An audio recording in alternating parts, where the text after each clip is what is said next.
कारिणो त्रिभुवने मान्यो शरण्याकरो राधा कृष्ण पदारविंद भजना नंदेन मत्तालिको वंदे रूप सनातनो रघुयुगो श्री जीव गोपाल को। हरे कृष्ण। तो आप सबका स्वागत है। आज 8th सेशन है, 8वां सत्र है त्रिसाम्य सिंधु का। और हमने लास्ट क्लास में डिस्कस किया था कि किस प्रकार हम भक्ति कर सकते हैं, कैसे भक्ति की जाए। भक्ति के 64 अंग हमने चर्चा की और उनका विस्तृत रूप से हम एक एक अंग को लेकर चर्चा कर रहे थे। और हमने 19 अंग चर्चा कर लिए थे। उसके लास्ट चैप्टर में हमने चर्चा किया था कि जो विशेष रूप से सेवा अपराध है, भगवान की सेवा में जो अपराध होते हैं उनसे हमें बचना चाहिए, और नाम अपराध है उनसे हमें विशेष रूप से बचना चाहिए। उसके बाद जो 20वां भक्ति का अंग है वो है निंदा। तन निंदा सहिष्णुता। कृष्ण और भक्तों की निंदा को कभी सहन नहीं करना चाहिए। तो ये आज हम चर्चा करेंगे। भगवान या उनके भक्तों की निंदा सहन नहीं की जानी चाहिए। इस प्रसंग में श्री भागवत में सुखदेव गोस्वामी परीक्षित महाराज से कहते हैं, हे राजन, यदि कोई व्यक्ति भगवान तथा उनके भक्तों के विरुद्ध निंदा परक विज्ञापन सुनकर उस स्थान को त्याग कर नहीं चला जाता तो उसके सारे पुण्य, तो उसके जो जितने भी उसने पुण्य किए हुए हैं सारे पुण्य क्या होगा, जीरो हो जाएंगे। तो अगर हम किसी भक्त की या भगवान की निंदा सुनते हैं तो उसका रिजल्ट क्या होगा, हमारे जो पायस एक्टिविटीज हैं वो जीरो हो जाएंगी, जीरो में चली जाएंगी। इसीलिए जब भी ऐसा हो कि निंदा हो रही हो, भगवान की कोई कर रहा हो, तो हमें नहीं सुननी चाहिए। क्या करना चाहिए अब आगे पैराग्राफ में पढ़ेंगे। उसके बाद चैतन्य महाप्रभु का वर्णन आता है कि अगले जो पैराग्राफ में उसमें वर्णन आ रहा है कि चैतन्य महाप्रभु कहते हैं कि इंसान को अत्यधिक सहिष्णु होना चाहिए। कितना, तिनके के समान है हमारे नाम। तृणादपि सुनीचेन सरोरपि सहिष्णुना हमारे नाम आर्देन कीर्तनीय सदाहरि। तो तृणादपि सुनीचेन, तृण से भी अधिक नीच है ना, और सरोरपि सहिष्णुना, एक पेड़ से भी ज्यादा सहिष्णु होना चाहिए। तो तिनका, तिनका अपने आप में इतना नीच है ना, उससे ज्यादा क्या होंगे। तो चैतन्य महाप्रभु ऐसा क्यों कहते हैं कि तिनके से भी ज्यादा तृण, उससे भी ज्यादा नीच मानना चाहिए, ऐसा क्यों कह रहे हैं। जो घास का तिनका जमीन पे होता है, तृणादपि, उससे भी, तृण से भी अधिक विनम्र होना चाहिए, ऐसा क्यों कह रहे हैं। ये तो वो खुद ही अपने आप में विनम्र है, उससे भी अधिक विनम्र होना चाहिए, तो बताएगा। या तरोरपि सहिष्णुना, अपने आप में वृक्ष जो है इतना सहनशील है ना, सारी गर्मी बरसात जाड़ा कुछ भी करो उसके साथ वो सहन करता है, कुछ रिएक्शन नहीं करता। लेकिन चेतन हो गया, उनसे भी ज्यादा सहनशील होना है हमें, और उससे ज्यादा सहनशील क्या होगा भाई, वो अपने आप में इतनी सहनशीलता है। तो ऐसा क्यों कहना चैतन्य महाप्रभु यहाँ पे, उससे भी ज्यादा सहनशील होना चाहिए। हम रोजाना शिक्षाश्रम पढ़ते हैं मंदिरों में मंगल आरती के बाद, तो क्या मतलब है इसका, ये बताना चाहेगा। ये हमारे भक्ति शास्त्री का पाठ नहीं है, मैं फ्री बता रहा हूँ आपको।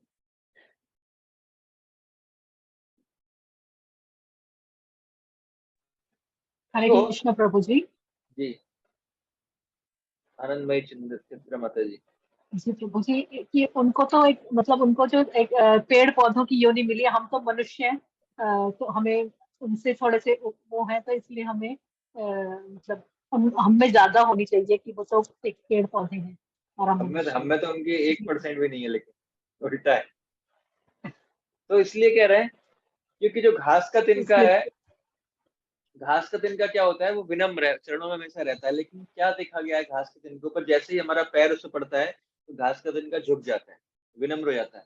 लेकिन जैसे ही हम आगे की तरफ बढ़ते हैं तो तिनका फिर क्या होता है, घास फिर से ऊपर खड़ी हो जाती है। तो इसीलिए चंद्र बाबू कह रहे हैं कि हमें तृण से भी ज्यादा और विनम्र होना है। वो इतना विनम्र नहीं है, वो फिर से खड़ा हो जाता है, इसीलिए हमें उससे भी ज्यादा विनम्र होना है। और दूसरा, तरोरपि सहिष्णुना, ये पेड़ से भी ज्यादा सहिष्णु होना चाहिए, सहनशील होना है। कैसे? क्योंकि ऐसा पाया गया है, जिस प्रकार हम देखते हैं कि पेड़ भी रिएक्ट करता है ना? जब उसके पास जब जो जगदीश चंद्र बसु आई थिंक ना, उन्होंने जब आविष्कार किया था प्लांट्स हैव लाइफ, तो उन्होंने क्या रिसर्च किया कि वो जब एक काटने की मशीन को पास लेके गए, तो उन्होंने ऑब्जर्व किया, ऐसा महसूस किया कि पेड़ भी रिएक्ट करता है। वो नहीं चाहता कि मुझे कुछ काटे, क्योंकि वो जीव है। उसकी संकुचित चेतना बात अलग है, लेकिन वो भी रिएक्ट करता है। तो इसीलिए चैतन्य महाप्रभु कह रहे हैं कि इवन पेड़ भी रिएक्ट कर सकता है, लेकिन आपको रिएक्ट नहीं करना है। आपका कोई रिएक्शन नहीं होना चाहिए ऐसी परिस्थितियों में। भले ही कोई आपको मारने के लिए आए, कैसे भी आए, तो पेड़ से भी ज्यादा हमें सहिष्णु होना है। इसलिए चैतन्य महाप्रभु कहते हैं तृण से भी ज्यादा अधिक विनम्रशील और पेड़ से भी ज्यादा सहिष्णु हमें होना चाहिए। तो अन्यों का पूरा सम्मान करना चाहिए, अमाने ना मान देना, किंतु अपने लिए कोई सम्मान को स्वीकार नहीं करना चाहिए। इतना विनीत तथा उदार भक्त होते हुए भी जब चैतन्य महाप्रभु को, अब असली बात आती है, इतना उदार भक्त चैतन्य महाप्रभु थे, और उसके बावजूद भी नित्यानंद के शरीर पर लगे घावों को सूचना जब दी गई, जब चैतन्य महाप्रभु को पता पड़ा कि जगाई मधाई ने क्या किया है, नित्यानंद प्रभु पर वार किया है, और जैसे ही उन्होंने ये सुना, वे तुरंत उस स्थान को दौड़ गए और उन्होंने जगाई बधाई नामक अपराधियों को मार डालना चाहा। तुरंत क्या सुदर्शन चक्र को बुला लिया कि आज नहीं छोड़ेंगे इनको, है ना? तो चैतन्य महाप्रभु का यह आचरण अत्यंत महत्वपूर्ण है, दिखलाता है कि वैष्णव अत्यंत सहिष्णुता विनीत हो सकता है और अपने आत्म सम्मान के लिए सर्वस्व त्याग सकता है, किंतु जब कृष्ण या उनके भक्त की प्रतिष्ठा का प्रश्न आता है, तो वह किसी प्रकार का अपमान सहन नहीं कर सकता। तो इसका मतलब क्या, चैतन्य महाप्रभु उदाहरण से दिखा रहे हैं कि जब भी अगर ऐसी परिस्थिति आए, तो वी शुड रिएक्ट, हमें रिएक्ट करना चाहिए। जहां पर भी कृष्ण या उनके भक्तों की निंदा हो रही है, तो हमें रिएक्ट करना चाहिए। कि हमें जिस प्रकार से हम कर सकते हैं, जिस प्रकार अगले पैराग्राफ में 3 तरीके बताए गए हैं। पहला है कि आप इतना पटु होना चाहिए कि हम उनको परास्त कर दें वाणी से। दूसरा है कि अगर हरा नहीं सकती, तो विनीत होकर खड़े ना रहें, अपना जीवन त्याग दें, है ना, अपने आप को मतलब सुसाइड कर लें। और तीसरा है उस स्थान को छोड़कर चले जाएं। तो अगर कोई व्यक्ति उपयुक्त 3 विधियों में से नहीं अपनाता है किसी विधि को, तो क्या होता है, वो व्यक्ति अपने भक्ति के पद से च्युत हो जाता है, गिर जाता है। तो अगर हमारे जीवन में ऐसी परिस्थितियां आती हैं, तो वी शुड रिएक्ट, है ना, हमें रिएक्ट करना चाहिए। और जैसा हमारा स्तर है, उस हिसाब से हम रिएक्ट कर सकते हैं। Generally we should leave that place, और उस स्थान को हमें छोड़ देना चाहिए। अगर वो नॉन डिवोटीज का, अगर डिवोटीज का है, तो देख सकते हैं प्रैक्टिकली हम क्या कर सकते हैं, समझा सकते हैं, उन्हें बंद कर सकते हैं, निंदा ना करें। तो इट डिपेंड, परिस्थितियों के अनुसार ही डिपेंड करता है कि हमें कैसा रिएक्शन लेना है। लेकिन वहां ऐसा नहीं है किसी भक्त की निंदा चल रही है ना, और आप और मजे ले रहे हो, हाँ वो भक्त बिल्कुल, आप बिल्कुल सही कह रहे हो, ऐसा ही ऐसी लायक है वो। तो कम से कम ऐसा नहीं करना है हमको। निंदा चल रही तो इस स्थान को छोड़ देना, उसमें मजे नहीं लेने हमको। और तो वो सबसे बड़ा खतरा है हमारे लिए, कि अगर हम ऐसा करते हैं, तो वो सबसे बड़ा खतरा है। तो साधु निंदा, है ना, अब सबसे पहले समझेंगे भक्त है कौन, है ना, उसी के प्रति अपराध होगा ना, उसकी निंदा में नहीं सुननी है। भक्त कौन है? तो मुख्य लक्षण क्या है, कृष्ण और उनके नाम के प्रति शरणागत। जो व्यक्ति कृष्ण के प्रति और उनके हरिनाम के प्रति शरणागत है, उसको हम भक्त कहते हैं।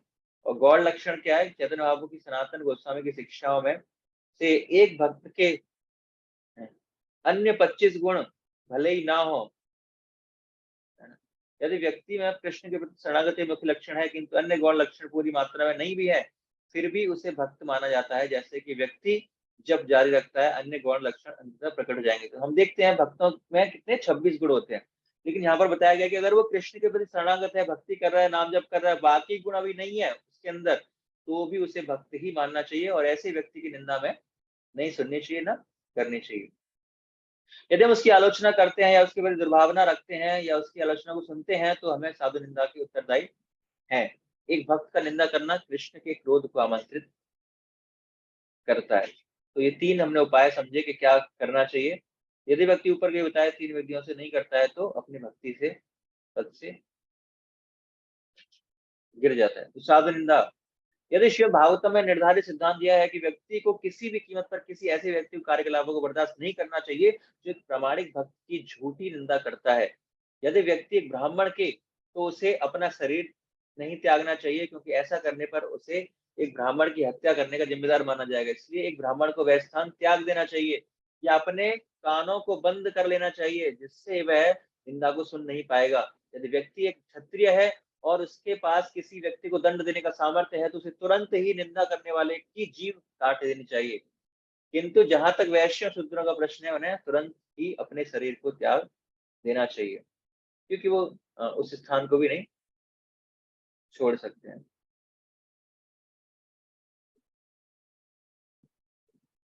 तो साधु निंदा से मुक्त होने के लिए व्यक्ति को यह करना चाहिए, उस भक्त के पास जाकर विनम्रता पूर्वक उसका महिमा मंडन सेवा करके उससे इस प्रकार क्षमा प्रार्थना करनी चाहिए कि वह प्रसन्नता से हमें क्षमा कर दे। अभक्तों व भौतिकतावादी भक्तों के संग से बचना चाहिए। अभक्तों व भौतिकतावादी भक्तों के संग से हमें बचना चाहिए, गिरिराज स्वामी कहते हैं। तो अगर हमने साधु निंदा की है, तो उसके बाद हम जिस व्यक्ति की हमने साधु निंदा की है उससे हम क्षमा याचना कर सकते हैं और साधु निंदा से हम बच सकते हैं। तो ये निंदा है, इसका हमें भक्तों के प्रति और भगवान के प्रति निंदा नहीं करनी चाहिए। 21वां है तिलक तथा तुलसी कंठी।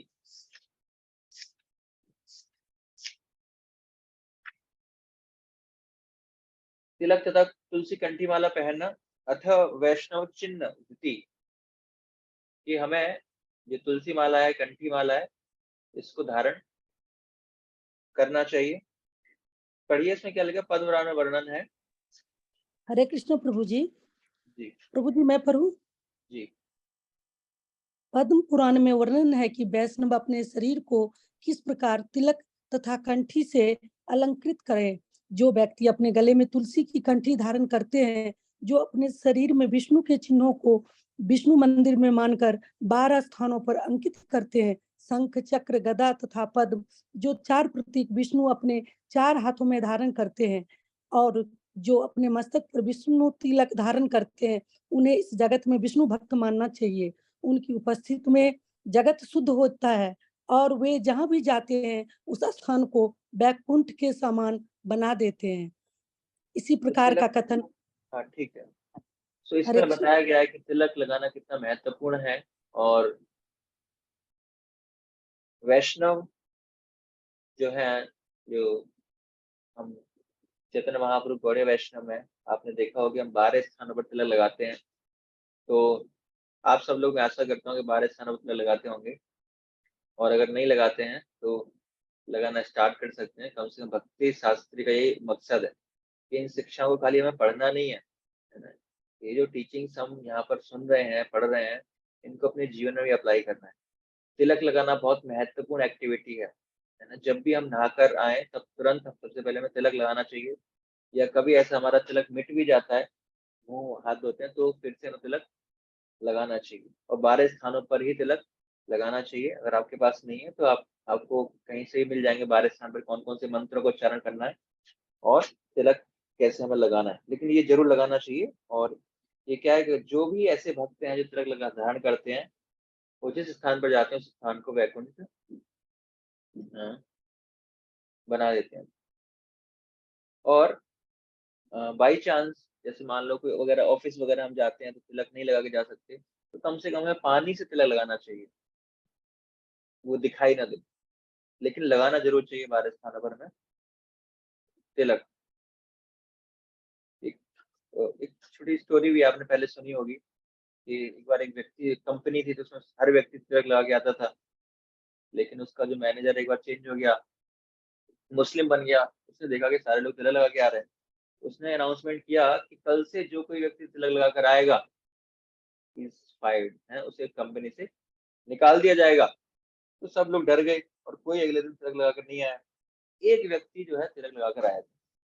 तो उसने पूछा कि आपको डर नहीं है, आप सबसे बोला था तो आप क्यों लगा के तिलक आए हो? तो उसने बोला भाई कि मुझे तिलक लगाकर आना है, चाहे नौकरी पे रखो या मत रखो। तो मुस्लिम ने बोला कि ये वास्तव में सही अधिकारी है ना, इसका भगवान में प्रगाढ़ श्रद्धा है, तो केवल ये व्यक्ति तिलक लगा के आ सकता है, बाकी सब कोई तिलक लगाकर नहीं आएंगे। तो कहने का मतलब क्या है, अगर हमारी श्रद्धा है भगवान में तो निश्चित रूप से भगवान हमें सुरक्षा करते हैं, लेकिन हमारी इतनी श्रद्धा नहीं है, सो डोंट कॉपी इट, है ना, इसको हमें कॉपी नहीं करना, अपनी स्थिति के अनुसार हम। उसके बाद है नमस्कार चिन्ह, जैसे अपने हरे कृष्णा या भगवान के नामों का लिखना, और कंठी माला, गले में तुलसी की माला रहती है उसके पास यमदूत कभी नहीं आते। तो अगर हमारे गले में कंठी माला है तो यमदूत देख कर ही चले जाएंगे। और वो कंठी माला जो है वो कंठ, ये जो कंठ है यहाँ पर होनी चाहिए, कंठ से भी इसको बोलते हैं कंठी माला। ऐसे नहीं वो गले में लटका ले फैशन की वजह से कभी दिखाई नहीं देती, तो उसका कोई प्रयोग नहीं है। तो वो दिखनी चाहिए, यमदूत आएंगे वो दिखेगी नहीं उनको, उठा के ले जाएंगे आपको, है ना। इसीलिए जो कंठी माला है इसको कंठ पर पहना जाता है, ये कंठ है तो वो दिखनी चाहिए हमेशा कि आपने कंठी माला धारण की हुई है। किसी विशेष परिस्थिति में अगर ऑफिस वगैरह में दिक्कत है then you can just hide that, but प्रयास करना चाहिए कि हमें उसको देखना चाहिए। पद पुराण में यह भी कहा गया है कि जिस व्यक्ति के शरीर पर चंदन से भगवान का इतना अंकित रहता है वह सारे पापों के फलों से छूट जाता है और मृत्यु के पश्चात भगवान के सानिध्य में रहने के लिए सीधे कृष्ण लोक जाता है, केवल क्या करने से, अपने शरीर पर पवित्र नामों का चंदन से लिखने पर। तो ये है 21वां तिलक और कंठी माला पहनना। सो यमराज, यहाँ पर हमने देखा कि यमराज क्या कहते हैं, आप लोग खुद भी पढ़ सकते हैं। ये जो 6वें स्कंद के 3रे अध्याय के 26 से 29 में श्लोक है, हम एक श्लोक यहाँ पर पढ़ रहे हैं। ताना नैवद्यमसतो विमुखान् मुकुंद पदारविंदम मकरंद साद्रमस् निष्किंचने परमहंस कुलेर संगये दुष्टाद गहे निर्वट्मनि बद्ध तृष्णान। तो जो यमराज यमदूत है इसमें कह रहे हैं, जिन्हें भौतिक भोग में कोई रुचि नहीं था, जो भगवान के चरण कमलों के मधुपान करते हैं, मेरे सेवकों, मेरे पास ऐसे व्यक्तियों को दंडित किए जाने के ऐसे व्यक्तियों को ही दंडित किए जाने के लाओ जो उस मधु के आस्वादन से विमुख हैं, जो परमहंसों की संगति नहीं करते तथा जो गृहस्थ जीवन और सांसारिक भोग में लिप्त हैं, क्योंकि ये नरक ले जाने वाले रास्ते हैं। तो इन श्लोकों में जो यमराज है वो बता रहे हैं कि किन लोगों को मेरे पास लेके आना है, किन लोगों को नहीं लेके आना है। तो आप इनको पढ़ सकते हो अपने पास से। तो ये हुआ तिलक कंठी का वर्णन। उसके बाद है फूल मालाएं स्वीकार करना, निर्मालय धृति। पहला पैराग्राफ पढ़िए इसका। हरे कृष्ण प्रभु जी। अगले निर्देश यह है कि मनुष्य को अर्चना विग्रह को अर्पित की गई पुष्पमालाएं पहननी चाहिए। इस संदर्भ में श्रीमद् भागवतम 11.6.46 कृष्ण से उद्धव कहते हैं, हे कृष्ण, मैंने आपके द्वारा प्रयुक्त और भोगी गई वस्तुएं तथा यथा फूलों की मालाएं, साधुओं के वस्त्र, अलंकार तथा वस्तुएं ग्रहण कर ली हैं और मैं आपके उचित भोजन को ही खाता हूँ, क्योंकि मैं आपका तुच्छ दास हूँ। इस तरह मुझे विश्वास है कि भौतिक शक्ति माया का जादू मुझ पर नहीं चल पाएगा। इस श्लोक का अर्थ यही है कि जो व्यक्ति गोपी चंदन के तिलक से शरीर को अलंकृत करने के विधान को अपनाता है और कृष्ण को अर्पित की गई मालाएं धारण करता है, उसे माया अपने वशीभूत नहीं कर सकती। मृत्यु के समय यमराज के दूत उसे अपने पास नहीं बुलाते। यदि वह सारे वैष्णव नियमों का पालन नहीं भी करता, किंतु यदि वह कृष्ण प्रसाद ग्रहण करता है तो वह कृष्णा वैष्णव पद को प्राप्त करने का पात्र बन जाएगा। हरे कृष्ण प्रभु जी। तो यहाँ पर कितना महिमा बताया गया है कि अगर आप गार्लैंड को स्वीकार करते हैं, भगवान का जो उच्छिष्ट है उसको स्वीकार करते हैं, तो क्या होगा, कभी भी आप पर माया का प्रभाव नहीं होगा। इसीलिए ये महाप्रसाद है। जब हम देखते हैं किसी व्यक्ति से मिलने के लिए जाते हैं हॉस्पिटल्स में, कोई बीमार है, तो ये सारी वस्तु हमारे पास होनी चाहिए। ये बहुत ही प्रोटेक्शन के काम है। गार्लैंड, माला, भगवान को जो पुष्प अर्पित किए गए हैं उनको सूंघना, उनको लेके जाना। तो कभी कभी ये जो चीजें हैं बहुत प्रभावशाली होती हैं। जैसे एक भक्त है, तो वो बता रहे थे कि अरे पूजी, जब मेरे सर दर्द होता है, जब जब कोई मेडिसिन काम नहीं करती है, तो मैं क्या करता हूँ, जो नर्सिंग ऑयल है उसको लगाता हूँ सिर के ऊपर, है ना। तो वास्तव में अगर वैसे सोचने में लगेगा कि क्या ये कोई मेडिसिन थोड़ी है, कैसे यूज कर रहे हैं, लेकिन ये सारी वस्तुएं हमारे लिए बहुत प्रभावशाली है। चरणामृत है, नर्सिंग ऑयल है, गार्लैंड है, भगवान का ऑफर, तो ये बहुत आवश्यक है हमारे जीवन के लिए, और ये हमें अपने साथ हमेशा वस्तुएं रखनी चाहिए। इनका हमें स्वीकार करना चाहिए, हमेशा पहनना चाहिए इनको, या फूल कम से कम माला नहीं पहन सकते, कुछ पुष्प ऐसे हमें अपने साथ हमेशा रखें जो हमें प्रोटेक्ट करें हमेशा माया के प्रभाव से।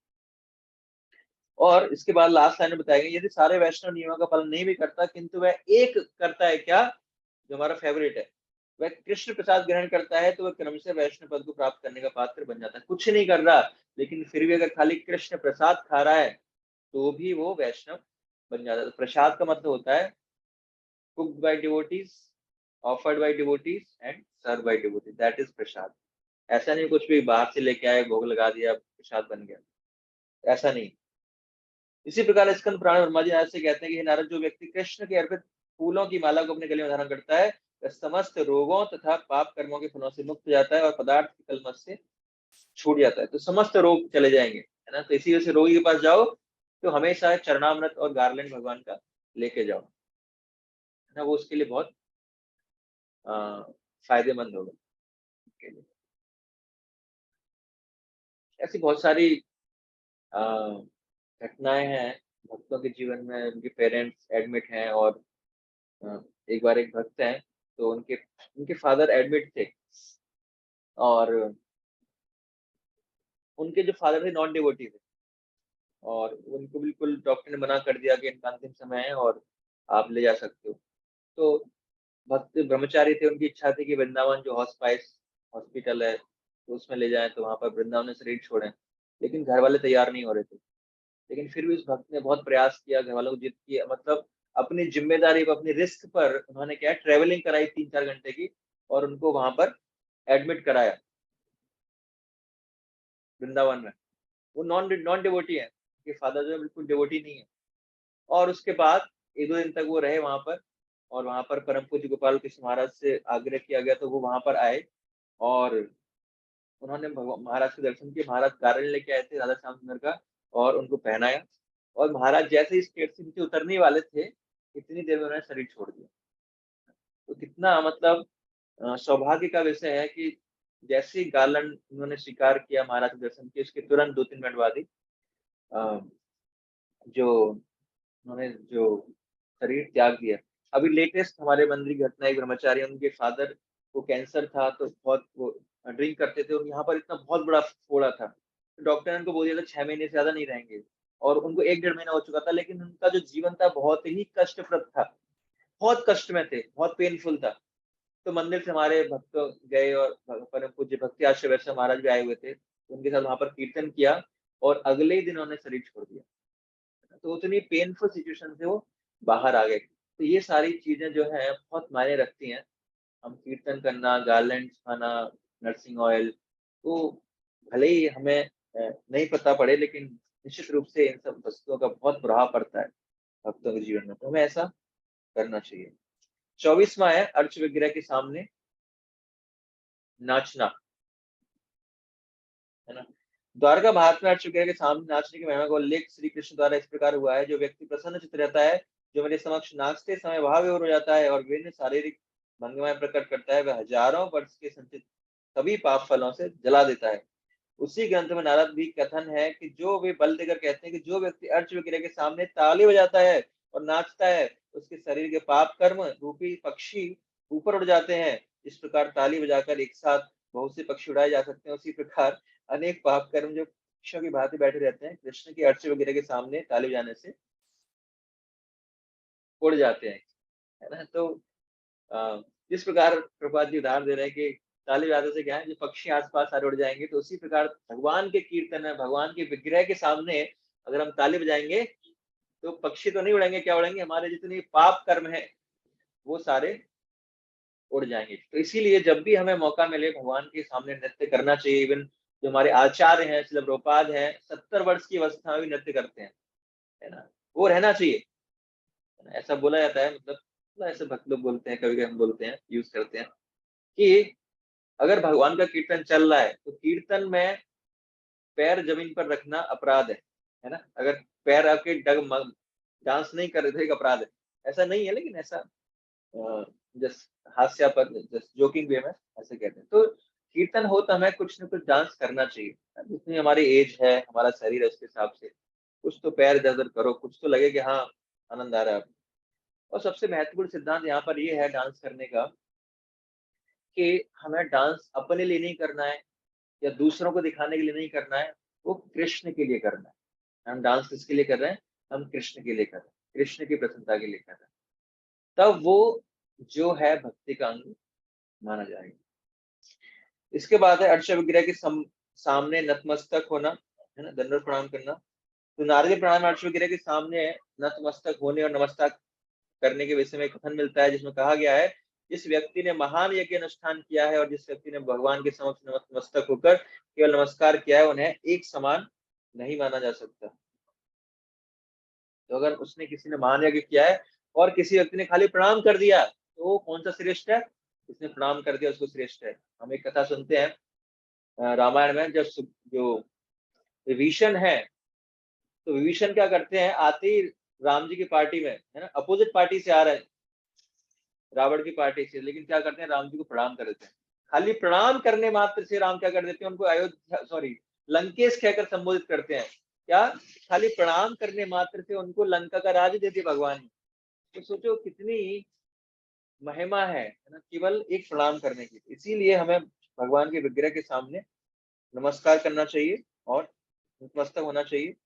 और जिन्होंने अर्च विग्रह के समक्ष नतमस्तक और नमस्कार किया है, वह इस जगत में फिर नहीं लौटेगा, क्योंकि वह सीधे कृष्ण धाम को प्राप्त करेगा। अगर हमने केवल क्या किया है, प्रणाम किया है, तो उसका हमें ये फायदा मिलेगा। 26वां भगवान का स्वागत। तो अभ्युत्थानम, भगवान का हमें खड़े होकर स्वागत करना चाहिए। ब्रह्मांड पुराण में कहा गया है कि जो व्यक्ति भगवान की रथ यात्रा उत्सव का दर्शन करता है और फिर भगवान की अधुगानी स्वागत करने के लिए खड़ा हो जाता है, वह शरीर में से समस्त प्रकार के पाप को धो फेंकता है। तो ऐसा नहीं, जब भी हमारे सामने से कोई रथ यात्रा जा रही है या भगवान की कोई यात्रा निकल रही है या कुछ ऐसा भगवान या मंदिर के सामने से निकल रहे हैं, तो मैं एज अ रेस्पेक्ट खड़ा हो जाना चाहिए। जिस प्रकार हम बचपन में देखते थे, जब हम क्लास अटेंड करते हैं, तो जैसे हमारे टीचर्स आते हैं, तो उनको एज अ रेस्पेक्ट करने के लिए हम खड़े होते हैं। इसीलिए जब भगवान, है ना, टीचरों के टीचर आते हैं, तो हमें सम्मान व्यक्त करना चाहिए। उसके बाद है अर्च विग्रह के पीछे चलना, अनुव्रज्य। तो भविष्य पुराण में ऐसा कथन मिलता है, जिसमें कहा गया कि यदि रथ यात्रा के समय अर्च विग्रह के पीछे जा रहे हो, तो निम्न कुल में भी उत्पन्न पुरुष रथ के बीच चलता है, तो निश्चय ही विष्णु के समान ऐश्वर्य प्राप्त करके उच्च पद तक पहुंचता है। तो अगर हम यात्रा प्रोसेशन में आगे पीछे कहीं भी चल रहे हैं, रथ को खींच रहे हैं, तो हमें क्या मिलेगा? हमें उच्च पद, विष्णु के समान ऐश्वर्य मिला जाएगा। विष्णु मंदिर या तीर्थ स्थानों की यात्रा स्थाने गति। पुराण में कहा गया है, जो व्यक्ति वृंदावन, मथुरा, द्वारका जैसे तीर्थ स्थानों में जाने का प्रयास करते हैं, वास्तव में धन्य है। ऐसे यात्रा कार्यों से वे भवरूपी मरुस्थल को पार कर जाते हैं। तो मरुस्थल को पार करके कहाँ जाते हैं? हरे वाली जगह में, खुशहाली वाली जगह में भगवान के धाम को पहुंचते हैं। और उसके बाद क्या है, जो लोग कृष्ण भावना में शुद्ध भक्ति से प्रेरित होकर मंदिर में विष्णु के अर्चा विग्रह को दर्शन करने जाते हैं, वे अपनी माता के गर्भ रूपी बंदी गृह में पुनः प्रवेश करने से मुक्ति पा लेते हैं। तो जिस प्रकार जहाँ भगवान रहते हैं, उसका नाम है क्या है? गर्भगृह, जहाँ पर भगवान का ऑल्टर रहता है। तो अगर हम उस गर्भगृह के अंदर भगवान के दर्शन करते हैं, तो फिर से हमें उस गर्भ के अंदर, माता के गर्भ में जहाँ पर बहुत पीड़ा होती है, उस गर्भ में हमें उस पीड़ा के लिए वापस नहीं आना पड़ेगा, अगर हम भगवान के दर्शन करने के लिए जाते हैं। तो इसके बाद है विष्णु मंदिर परिक्रमा करना। तो जो विष्णु अर्च विग्रह की परिक्रमा करता है, इस जगत में बारंबार जन्म के चक्कर छूट जाता है। बद्धात्मा अपने अस्तित्व के कारण बारंबार जन्म मृत्यु के माध्यम से परिक्रमा करता रहता है।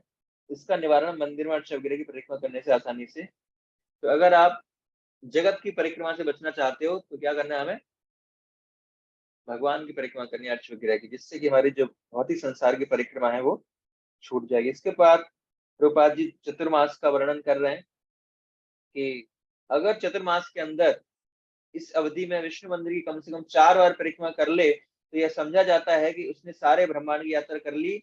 ऐसी परिक्रमा से ऐसे समस्त पवित्र स्थानों का दर्शन हो गया जहां से होकर गंगा बहती है, और चतुर्मास के विधानों का पालन करने से भक्ति पद शीघ्र प्राप्त होता है। तो अगर विशेष रूप से अगर चतुर्मास के अंदर जो ऑलरेडी चल रहा है चतुर्मास, तो चतुर्मास के अंदर अगर हम अर्च विग्रह की 4 बार परिक्रमा करते हैं मंदिर की, तो निश्चित रूप से हमें भक्ति पद जो है वो शीघ्र ही प्राप्त हो जाएगा। इसके बाद 30वां है अर्चन। अर्चन है, उसका श्लोक रूप गोस्वामी कहते हैं, अथ अर्चनम शुद्धि न्यासादि पूर्वांग कर्म निर्वाह पूर्वकम अर्चनम तुपार्चारणम स्यानम मंत्रे पापदनम। मतलब अर्चनम किसको कहते हैं कि worship is properly offering things perhaps with the chanting of mantra after performing rites of purification. कि शुद्ध न्यासादि पूर्वांग है ना, कि अर्चन करने से पहले हम बहुत सारे पूर्वांग पूर्व क्रियाएं करते हैं, अपने आप को शुद्ध करने के लिए, सामग्री को शुद्ध करने के लिए तैयारी करते हैं। ये सब क्या है, पूर्वांग है ना, प्योरिफिकेशन है। और उसके बाद उपचार करते हैं, भगवान को कुछ थिंग्स, कुछ वस्तुओं को ऑफर करते हैं, षोडश उपचार है और 64 आइटम्स भी ऑफर करते हैं, 108 आइटम्स भी ऑफर करते हैं। तो इतने प्रकार के उपचार हैं। तो ये उपचारों को ऑफर करना मंत्रोच्चारण करके, इस पूरी प्रक्रिया को क्या कहते हैं हम, अर्चन कहते हैं। खाली ऐसे नहीं आरती हुआ ना अर्चन है, ये पूरी प्रक्रिया जो है इसको हम अर्चन कहते हैं। उसके बाद प्रभुपाद जी यहाँ पर एक सुदामा का उदाहरण दे रहे हैं। ये सुदामा वो सुदामा नहीं है जिनका घर भगवान ने बनाया था। ये सुदामा जो भगवान की सखा है, अष्ट सखा में से एक है, उनका प्रभुपाद जी उदाहरण दे रहे हैं कि किसी ब्राह्मण के घर जाकर कुछ मांग लाए। ब्राह्मण लोग एक महान यज्ञ कर रहे थे। श्री कृष्ण ने सुदामा से कहा कि तुम जाकर कृष्ण बलराम भूखे हैं, तो उन्होंने मना कर दिया। लेकिन उनकी पत्नियों ने क्या किया, उनकी पत्नियों ने उसको भोजन दे दिया। तो विष्णु रहस्य में कहा गया कि इस श्लोक में जो भी विष्णु की पूजा में संलग्न है वह आसानी से वैकुंठ लोक अर्थात ईश्वर के नित्य आनंदमय साम्राज्य को प्राप्त कर सकता है। तो जो कोई व्यक्ति जो है वो पूजा में नित्य है, पूजा में मग्न है, तो वो निश्चित रूप से भगवान के जो आनंदमय साम्राज्य है उसको प्राप्त कर सकता है।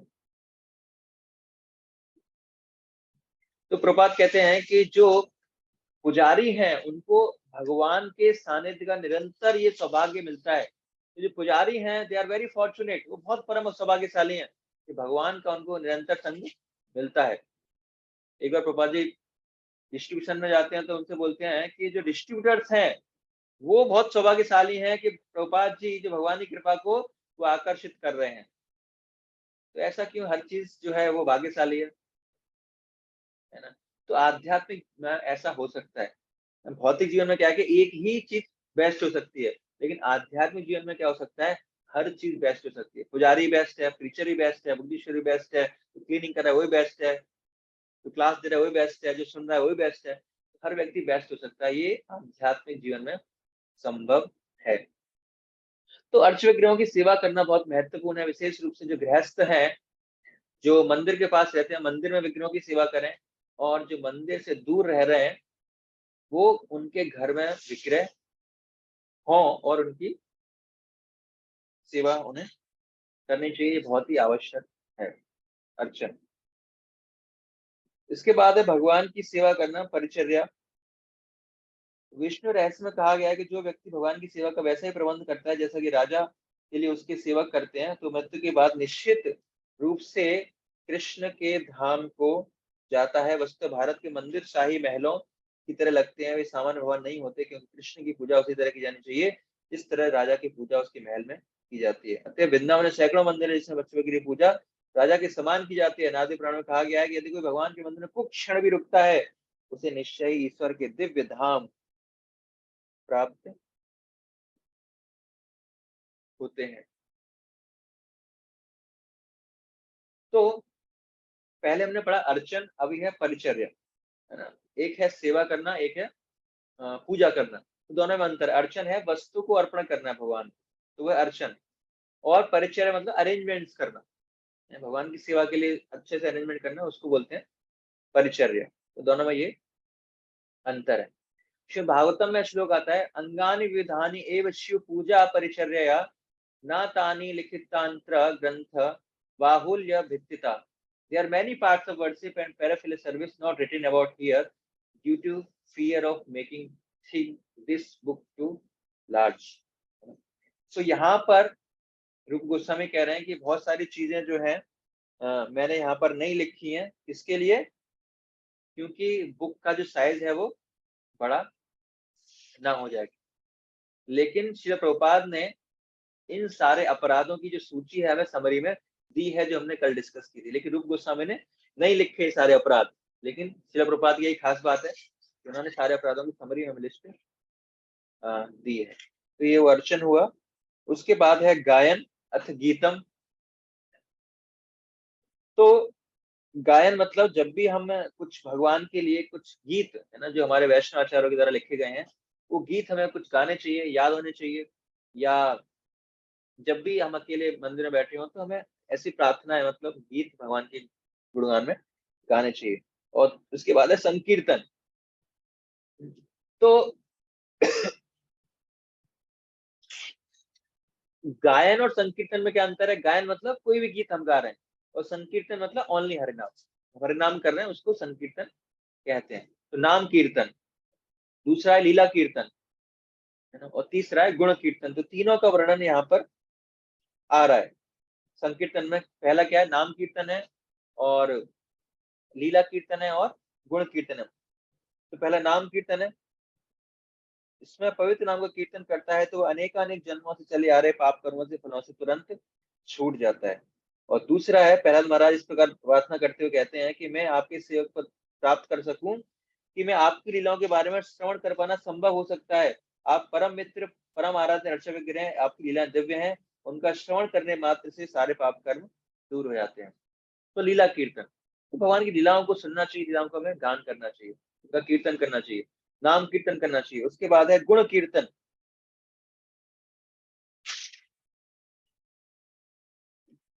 तो श्रीमद् भागवतम में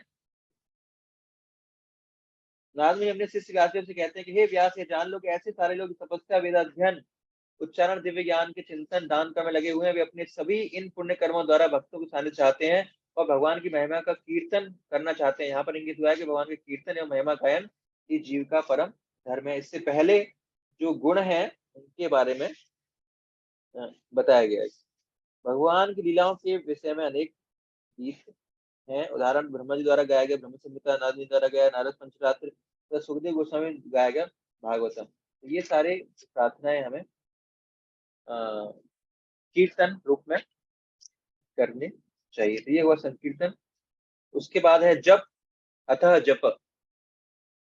जप का मतलब होता है कि मंत्रस्य सुलभ उच्चारो जप इति अभिधीयते, कि जो बहुत ही कम आवाज में अपने लिए हम करते हैं उसको क्या कहते हैं? That is called chanting. तो उसमें पहला प्रमाण दे रहा है कि जो व्यक्ति धीमे स्वर में उच्च स्वर में पवित्र नाम का चुनाव करता है तो उसके लिए मुक्ति, स्वर्ग सुख के मार्ग तुरंत खुल जाते हैं. जब पर ऑलरेडी हमने बहुत डिस्कस किया था कल, है ना. इसमें हमें नाम अपराध का भी ध्यान रखना है. और जब मतलब अपने लिए हमारा कुछ फिक्स चैंटिंग, तो प्रभुपाद ने फिक्स कोटा किया 16 माला में जब करना चाहिए. उसके बाद है निवेदन, विज्ञप्ति, प्रार्थना करना. तो 3 तरह की प्रार्थनाएं इसमें बताई गई हैं. एक है सम प्रार्थनात्मिका, दूसरा है दैन्य बोधिका, तीसरा लालसामयी. इनमें क्या अंतर है? सम प्रार्थनात्मिका होती है भाव पूर्वक प्रार्थना करते हुए. दूसरा दैन्य बोधिका, अपने आप को विनीत रूप से प्रस्तुत करते हुए, बहुत दैन्य मानते हुए अपने आप को. और तीसरा लालसामयी, किसी सिद्धि की इच्छा करते हुए. इसका असली मतलब प्रभुपाद जी बताया, लालसामयी विज्ञप्ति मतलब अर्थात अपनी सहज स्थिति में पहुंचने की लालसा कहलाती है. लालसामयी विज्ञप्ति पूर्ण मुक्ति की अवस्था में होती है और पारिवारिक दृष्टि से स्वरूप सिद्धि कहलाती है. इसमें जीव पूर्ण आध्यात्मिक उन्नति और आत्म प्रकाश के द्वारा भगवान के साथ अपने मूल संबंध को दिखाता है. तो ये 3 तरह की प्रार्थना है और इनके उदाहरण जो है रूप गोस्वामी दे रहे हैं. पहला है पद्म पुराण में, तो जो सम प्रार्थनात्मिका है उसका उदाहरण दे रहे हैं, पढ़िए आप 81 पेज पद्म पुराण में भगवान से प्रार्थना करते हुए। पद्म पुराण में भगवान से प्रार्थना करते हुए भक्त के द्वारा विज्ञप्ति का कथन मिलता है। हे प्रभु, मुझे पता है कि युवतियों में युवकों के लिए स्वाभाविक स्नेह होता है और युवकों में युवतियों के लिए स्वाभाविक स्नेह पाया जाता है। मेरी आपके चरणों कमलों में यह प्रार्थना है कि मेरा मन उसी तरह से आपकी ओर आकर्षित हो। यह उदाहरण अत्यंत उपयुक्त है। जब कोई तरुण या तरुणी विपरीत लिंग वाले को देखते हैं तो उसमें बिना परिचय के ही सहज आकर्षण हो जाता है। बिना किसी प्रशिक्षण के ही काम वासना के आवेग के कारण सहज आकर्षण उत्पन्न हो जाता है। यह तो भौतिक उदाहरण है, किंतु भक्त की प्रार्थना यह है कि उसमें परमेश्वर के प्रति वैसी ही आकस्मिक आसक्ति उत्पन्न हो जाए जो किसी लाड़ के आकर्षण तथा कारण से मुक्त हो। भगवान के प्रति यह सहज आकर्षण आत्म साक्षात्कार की सिद्ध अवस्था है। हरे कृष्ण प्रणाम। यह है सम प्रार्थनात्मिका, मतलब भावपूर्वक प्रार्थना करते हुए कि जैसा जो अट्रैक्शन एक युवक का युवती के प्रति होता है, युवती का युवक के प्रति जो अट्रैक्शन होता है, मेरा भगवान आपके लिए मेरा मन भी ऐसे ही अट्रैक्ट हो। तो ये प्रार्थना है सम प्रार्थनात्मिका। और दूसरा है दैन्य बोधिका, अपने आप को बिल्कुल दीनहीन मानना कि मुझसे बढ़कर कोई अन्य पापी जीव है ही नहीं, इस तरह प्रार्थना करना, और न ही मुझसे इस बढ़कर कोई अपराधी है। मैं इतना पापी और अपराधी हूँ कि आपके समक्ष अपने पाप कर्मों का इंकार करने के लिए आता हूँ, मुझे लज्जा आती है। यह भक्त की सहज स्थिति है। यहाँ तक बद्धात्मा की बात है, इसमें आश्चर्य नहीं है कि विगत जीवन में वह कुछ न कुछ पाप कर्म किए रहता है और इससे भगवान के समक्ष अंगीकार किया जाना चाहिए। तो मैं स्वीकार करना चाहिए, भगवान मैंने बहुत सारे पाप किए हैं, तो दीनहीन हूँ, मेरा कैसे उद्धार होगा, प्लीज कुछ कृपा करो, भक्तों का संग दो, मैं आपकी सेवा करता रहूं। तो इससे दीन भाव से प्रार्थना हमें करनी चाहिए।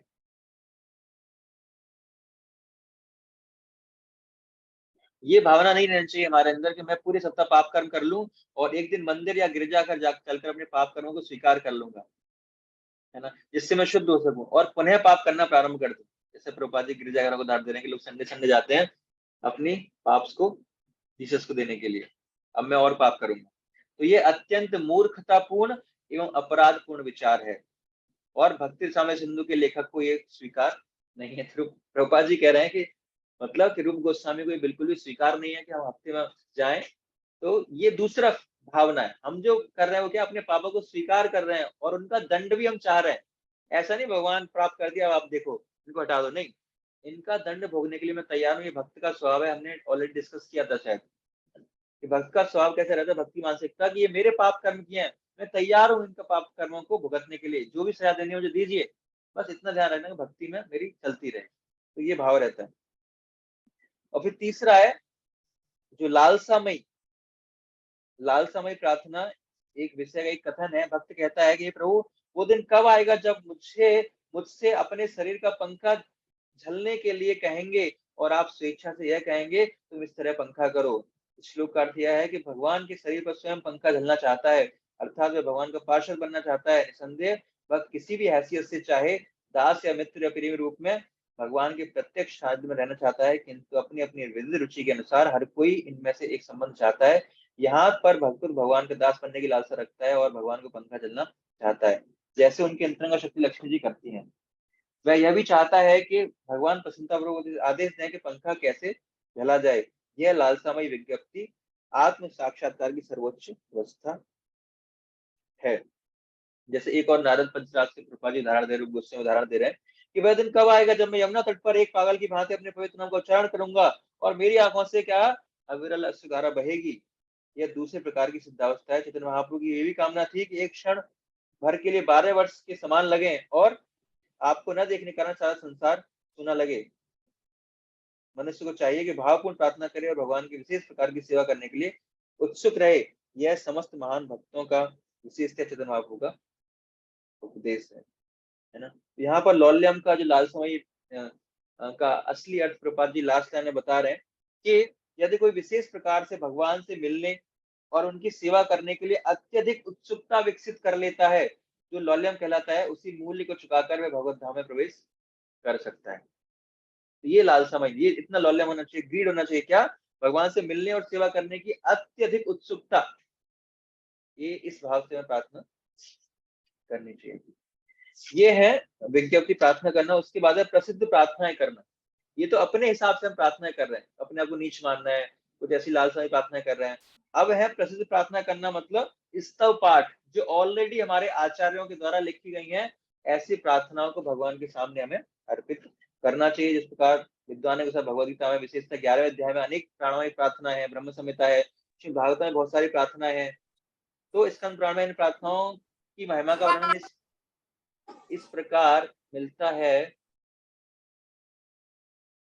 कि जिन भक्तों की जुबानें भगवान कृष्ण की प्रार्थनाओं से सदैव अलंकृत रहती हैं, उनको महान साधु पुरुष तथा संत भी आदर देते हैं, और ऐसे भक्त वास्तव में देवताओं द्वारा पूजनीय हैं। तो अगर ऐसे भक्त जो प्रार्थना करते हैं, वो जो लोग हैं वो देवताओं द्वारा भी पूजनीय हैं।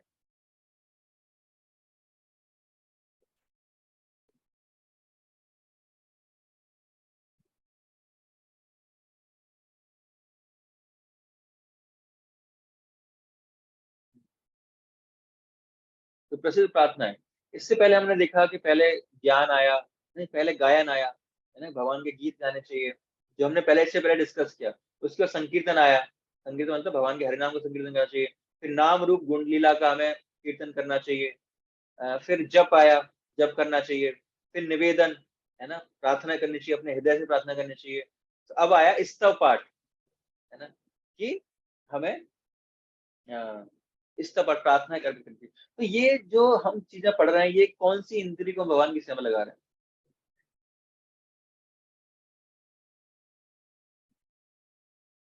जीवा को, जिह्वा को, है ना, जिह्वा को भगवान की सेवा में लगा रहे हैं। ये जो बाद के 44 अंग है वो क्या है? अपनी इंद्रियों को भगवान की सेवा में किस प्रकार लगा सकते हैं, उनके उदाहरण है।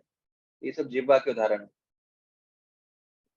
उसके बाद है प्रसाद ग्रहण करना, ये भी जिह्वा का ही है ना। अथ नैवेद्या स्वादे, पद्म पुराण में विशेष उल्लेख है, जो व्यक्ति प्रसाद को आदर देता है और नियमित रूप से अर्चा वगैरह के सामने से कुछ दूर जाकर चरणामृत के साथ उसको खाता है। चरणामृत वह जल है जो भगवान के चरण घुंड में अर्पित किया जाता है और जिसमें तुलसी पौधे के बीच मिले रहते हैं। उससे उन पुण्य कर्मों के फल प्राप्त होते हैं जो 10,000 यज्ञ करने से प्राप्त होते हैं। तो यहाँ पर प्रपात जी ये भी क्लैरिफाई कर रहे हैं कि चरणामृत होता क्या है, क्योंकि उनको पता है जो पुस्तक पढ़ने वाले हैं विदेशी हैं, उनको एबीसीडी भी नहीं पता, है ना। हम भारत में जन्म लिया तो हमें तो पता है, चलो ठीक है चरणामृत क्या होता है। लेकिन जो विदेशी हैं, फॉरेनर्स के लिए उन्होंने पुस्तक का निर्माण किया है, तो उन लोगों को क्या पता चरणामृत क्या होता है। तो उनके हिसाब से प्रभुपाद जी इस पुस्तक का निर्माण कर रहे हैं। उनके हिसाब से क्या कर रहे हैं प्रभुपाद जी, इस पुस्तक का निर्माण कर रहे हैं। उनको पता है कि वो लोग पढ़ेंगे, उनको नहीं पता चरणामृत होता क्या है, उसको भी क्लैरिफाई यहाँ पर किया जा रहा है। प्रसाद की स्टोरी आपको सुनी होगी, आप लोगों ने सुनी है प्रसाद की स्टोरी, किस प्रकार महाप्रसाद इस भौतिक संसार में आया। नारद मुनि वाली लीला पर जगन्नाथपुरी हाँ, में। तो नारद मुनि, मुझे बता दीजिए एक बार। हाँ, तो नारद मुनि जो है लक्ष्मी जी से आग्रह करते हैं कि मुझे थोड़ा सा भगवान का उच्चिष्ट मिल जाए तो मैं धन्य हो जाऊंगा। तो लक्ष्मी जी को मरवाओगे आप, मैं नहीं ला सकती भाई, टेंशन वाला काम है, बहुत दिक्कत है, भगवान ने साफ साफ मना किया मेरा उच्चिष्ट किसी को नहीं देना। तो फिर लक्ष्मी से आग्रह करते हैं, प्लीज माता प्लीज कुछ कुछ अरेंज कर दो, कुछ तो हो जाएगा, है ना। तो फिर लक्ष्मी जी उनके लिए कृष्ण भगवान को उच्चिष्ट है वो कुछ अरेंज करते हैं। भगवान ने प्लेट छोड़ी थी, उसमें से कुछ उच्चिष्ट नारद मुनि को दे देते हैं। और नारद मुनि ने जैसे ही वो खाया, तुरंत वो अपना गायन कर रहे हैं, भगवान का कीर्तन कर रहे हैं, उछल रहे हैं, कूद रहे हैं, भावावेश में आ गए और कीर्तन करते हुए शिव जी के पास, अपने भाई के पास पहुंचे। शिव जी उनके भाई हैं। तो शिव जी ने पूछा क्या हो गया, आज तो बहुत खुश नजर आ रहे हो, ऐसा क्या हो गया? यार यार पूछो मत, आज तो बड़ा आनंद आ गया, जो जिसकी मुझे कई जन्मों से ख्वाहिश थी वो ख्वाहिश, मेरी इच्छा आज पूरी हुई। क्या? भगवान को उच्चिष्ट मिल गया?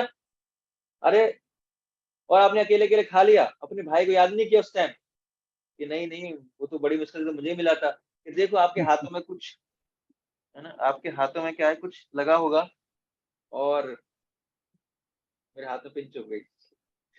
तो वो कहते हैं कि आपके हाथों में कुछ लगा होगा, थोड़ा सा देखो। तो नारद में देखते हैं हाँ कि कुछ नखून में थोड़ा सा फंसा रहता है कुछ दाना।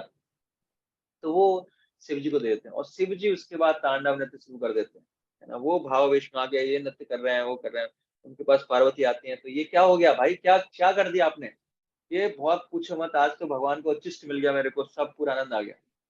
तो उन्होंने बोला कि आपने उच्छिष्ट मेरे बिना खा लिया, है ना, आप स्त्री का नाम के अर्धांगिनी में आपका आधा अंग हो, तो मुझसे कुछ भी आधा शेयर किए आप कैसे खा सकते हो। तो जो पार्वती है वो क्या है, तपस्या करने बैठ जाती है कि मैं भी प्रसाद लेके मानूंगी, चाहे कुछ भी हो जाए, है ना, तो भगवान को प्रसन्न करती हैं। और उसके बाद हम देखते हैं कि जो विमला देवी हैं, वो विमला देवी के रूप में जगन्नाथपुरी में उनके विग्रह हैं, और जो भी भगवान को पहले प्रसाद लगता है तो उनको वरदान दिया भगवान ने कि कलयुग में जगन्नाथ मंदिर में जो भी भोग बनेगा मेरे लिए, सबसे पहले प्रसाद आपको जाएगा, वो उसके बाद दुनिया खाएगी। तो आज भी सबसे पहले जो प्रसाद है विमला देवी के मंदिर में जाता है, उसके बाद फिर वो प्रसाद जो है महाप्रसाद बनकर आनंद बाजार में हम लोग उसका आनंद लेते हैं। हरे कृष्ण। तो इसीलिए प्रसाद की बहुत महिमा है। और कलयुग में कितना जो हमारे भगवान आचार्य हैं कितने पतित पावन हैं कि भक्ति की विधि को कितना आसान कर देते हैं, कि आपसे हरे कीर्तन नहीं हो रहा तो भी कोई दिक्कत नहीं, कम से कम खा तो सकता है।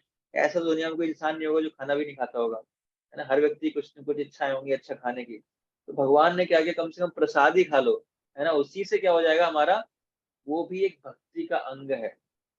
प्रसाद खाना भी क्या है, ये भी भक्ति है। लेकिन प्रसाद को प्रसाद के भाव से खाएंगे तब वो भक्ति का अंग बनेगा। अगर केवल इंद्रिय तृप्ति की भावना से खाएंगे तो वो प्रसाद नहीं बनेगा। प्रसाद मतलब प्रभु के साक्षात दर्शन। अगर उस प्रसाद को ग्रहण करते समय हमें भगवान का चिंतन हो रहा है तो वो अंग भी चैंटिंग से कम नहीं है या कीर्तन से कम नहीं है, उसके बराबर ही है, लेकिन वो थोड़ा मुश्किल है। लेकिन अगर हम कुछ नहीं कर पा रहे लेकिन फिर भी हमारा कुछ क्वालिफिकेशन प्रसाद से होगा। आपका प्रश्न है उद्धरण चैतन्य प्रभु।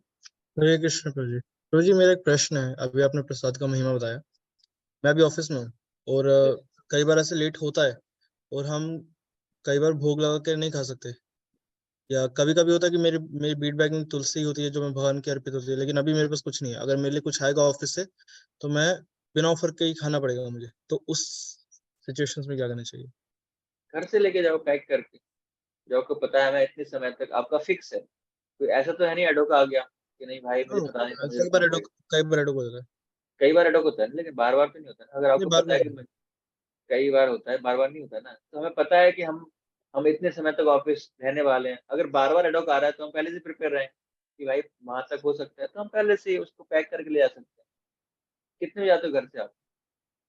10 बजे, मतलब 9:30 बजे मैं घर के लिए हाँ ऑफिस से तो आप निकलता पैक करके जा सकते हो, पैक करके लेके जा सकते हो। देखो, हूँ। हमें उसका सॉल्यूशन नहीं ढूंढना, कोई बहाना नहीं ढूंढना है, हमें देखना है कि अगर हम पालन नहीं कर रहे तो उसका हमें फल नहीं मिलेगा। सीधा सीधी बात है ना। ये तो बहुत ही, जब कुछ खाने के लिए नहीं है, जब हम मरने वाले हैं बिल्कुल, तब ठीक है, समझ में आता है। लेकिन अगर ऐसी चीजें ढूंढेंगे तो फिर हर व्यक्ति कुछ ना कुछ चीजें ला ही देगा कि मुझे ये हो गया, मेरे हो गया। तो हम्म। ऐसा नहीं है कि अगर हम इन चीजों से बच जाएंगे तो हमें भगवान की कृपा मिल जाएगी, भगवान की कृपा को आकर्षित कर लेंगे। भगवान भगवान हमारे हृदय में बैठे हैं, भगवान को हमारी सच्चाई पता है वास्तविकता में कि हम क्यों नहीं खा रहे, है ना, तो हमें उसका परिणाम फिर भुगतना पड़ेगा। तो प्रयास करना है हमको कि बेस्ट ऑफ द बेस्ट जो भी हो सकता है। इवन ये तो एक दिन की बात है, अगर हम 2 दिन के लिए यात्रा में भी जा रहे हैं, अगर हमें लगता है तो पहले से अरेंज करें, कुछ करें, नहीं तो हम घर से कुकिंग करके ले जाएं। या पहले के जमाने में लोग क्या करते थे, अपना सारा सामान, अपना स्टोव वगैरह सामग्री सब साथ लेके चलते थे, जहाँ भी रुके खाना बनाया, भूख लगाया, खा लिया। तो हमें भी कुछ ना कुछ ऐसे व्यवस्थाएं करनी चाहिए, देखना चाहिए कि हम बाहर के खाने से बचें, एटलीस्ट उसको भूख लगाकर। और ऐसा नहीं कि हम बाहर का लाके हमने भूख लगा के खा लिया, तो वो भी अच्छा स्टैंडर्ड नहीं है। खुद बनाए, भक्ति द्वारा बनाया गया हो, मतलब जो सोलह माला करते हैं उनके द्वारा बनाया गया हो, और भोग लगाएं फिर हम, और उसके बाद खाएं, तब वो प्रसाद हो। तो प्रयास हमें ये करना चाहिए बेस्ट करने की। And Prabhu ji one more thing, same मतलब कई बार क्या होता है जब मैं ट्रैवलिंग होता है, हम्म, अभी क्या है कि आपने बोला कि मैं अगर ऑफिस से कई बार लेट हो रहा है तो मैं कैरी कर सकता हूँ, या चलो मंदिर है नियर बाय तो मैं कई बार मंदिर से भी मंगाता हूँ। लेकिन कई बार मैं ट्रैवल कर रहा हूँ जहाँ पे, मतलब मैं पुणे में, तब पुणे के अंदर ऐसी जगह था जहाँ पे बहुत मंदिर बहुत दूर था वहाँ पे, उस जगह पे करनी चाहिए तुलसी, मतलब जो है कैरी कर सकते हैं, ऐसे कर सकते हैं। वो दैट इज नॉट रिकमेंडेड। ऐसा अगर ऐसे तुलसी करेंगे तो भोग नहीं लगाया हमने ना। वो ऐसा थोड़ी है कि वो टच स्टोन है, तुलसी लगाई, प्रसाद को बनाने की मशीन है ना, टच किया प्रसाद बन गया। बिना टच के प्रसाद नहीं, वो प्रसाद नहीं। प्रसाद क्या होता है, जो भगवान ने जिसको चखा है अपने अधरा, अपने होठों से जिसको टेस्ट किया है ना, उसके बाद जो उच्चिष्ट है वो प्रसाद है। समझ पा रहे आप?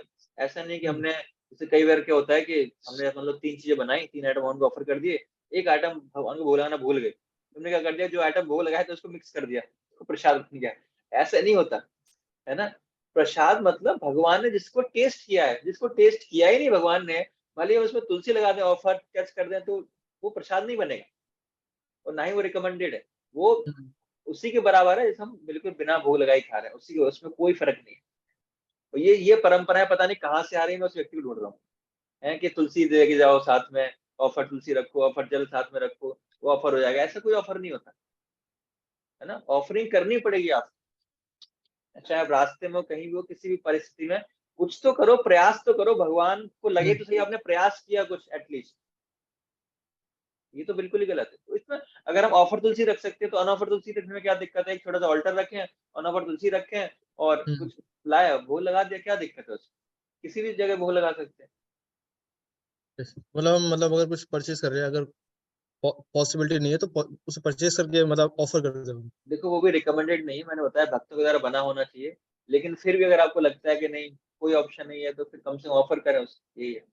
Okay, thank you. लेकिन उसकी श्योरिटी होनी चाहिए कि उसमें पहले से नहीं पड़ा है, बाहर से ले आकर। परम गति माता जी। हरे कृष्णा प्रभु जी मेरे पहले पॉइंट से है निंदा जो हमने चर्चा की थी, इसमें एक तो मुझे जानना है कि निंदा का सिर्फ किसी की मतलब भक्त जो भी हैं उनकी बुराई करना ही निंदा होता है ना? मतलब अगर उनकी हम कोई बुरी आदत है उसी को लोगों में बांट रहे हैं, लोगों को बता रहे हैं, उनका गुणगान कर रहे हैं, वही निंदा कहलाता है ना, अच्छाई तो नहीं। जी वही निंदा। दूसरा क्या है कि जैसे हम कई बार ना उनका, जैसे कुछ ऐसे भक्त है, जैसे कुछ उनकी माइनस पॉइंट है, उसको हम ना कई बार एज ए एग्जाम्पल भी हम किसी को बता रहे होते हैं, मतलब गुणगान करके नहीं कि वो भक्त है ऐसे, लेकिन एग्जाम्पल सेट करने के लिए हम कई बार बताते हैं, तो क्या वो भी निंदा का पार्ट है? यस, एग्जाम्पल सेट करने के लिए समझा नहीं पाता। जैसे हम किसी को समझा रहे हैं कुछ कि हमें ये चीज नहीं, जैसे प्रसादम की अभी बात कर रहे थे ना, वो प्रभु जी कह रहे थे तुलसी ऐसे ऑफर किया हुआ मिला दिया, ऐसी एक डिवोटी है जिनसे मैंने सुना था, वो भी मुझे ऐसे ही एक दिन बता रही थी कि उनके भक्ति वृक्षा क्लास में ऐसा करते हैं कि अगर कोई ऑफर रह गया चीजें तो वो उसमें तुलसी जो ऑफर वाला है वो वाला मिक्स कर दिया तो वो भी ऑफर हो गया। तो अगर हम ये एग्जाम्पल भी किसी को बता रहे हैं मैं वही तो कह रहा वो हूँ भी कि उनकी निंदा हो गई। ऐसे केसेस में हम क्या करते हैं, व्यक्ति विशेष का नाम यूज नहीं करते हैं, तो सिद्धांत वहां से उठा सकते हैं कि कई जगह हमने ऐसा देखा है कि ऐसा लोग भक्त करते हैं, तो हमें ऐसा नहीं करना। लेकिन उनका नाम, भक्ति शिक्षा का नाम, भक्ति शिक्षा लीडर का नाम, वो कहीं नाम मेंशन नहीं करना चाहिए।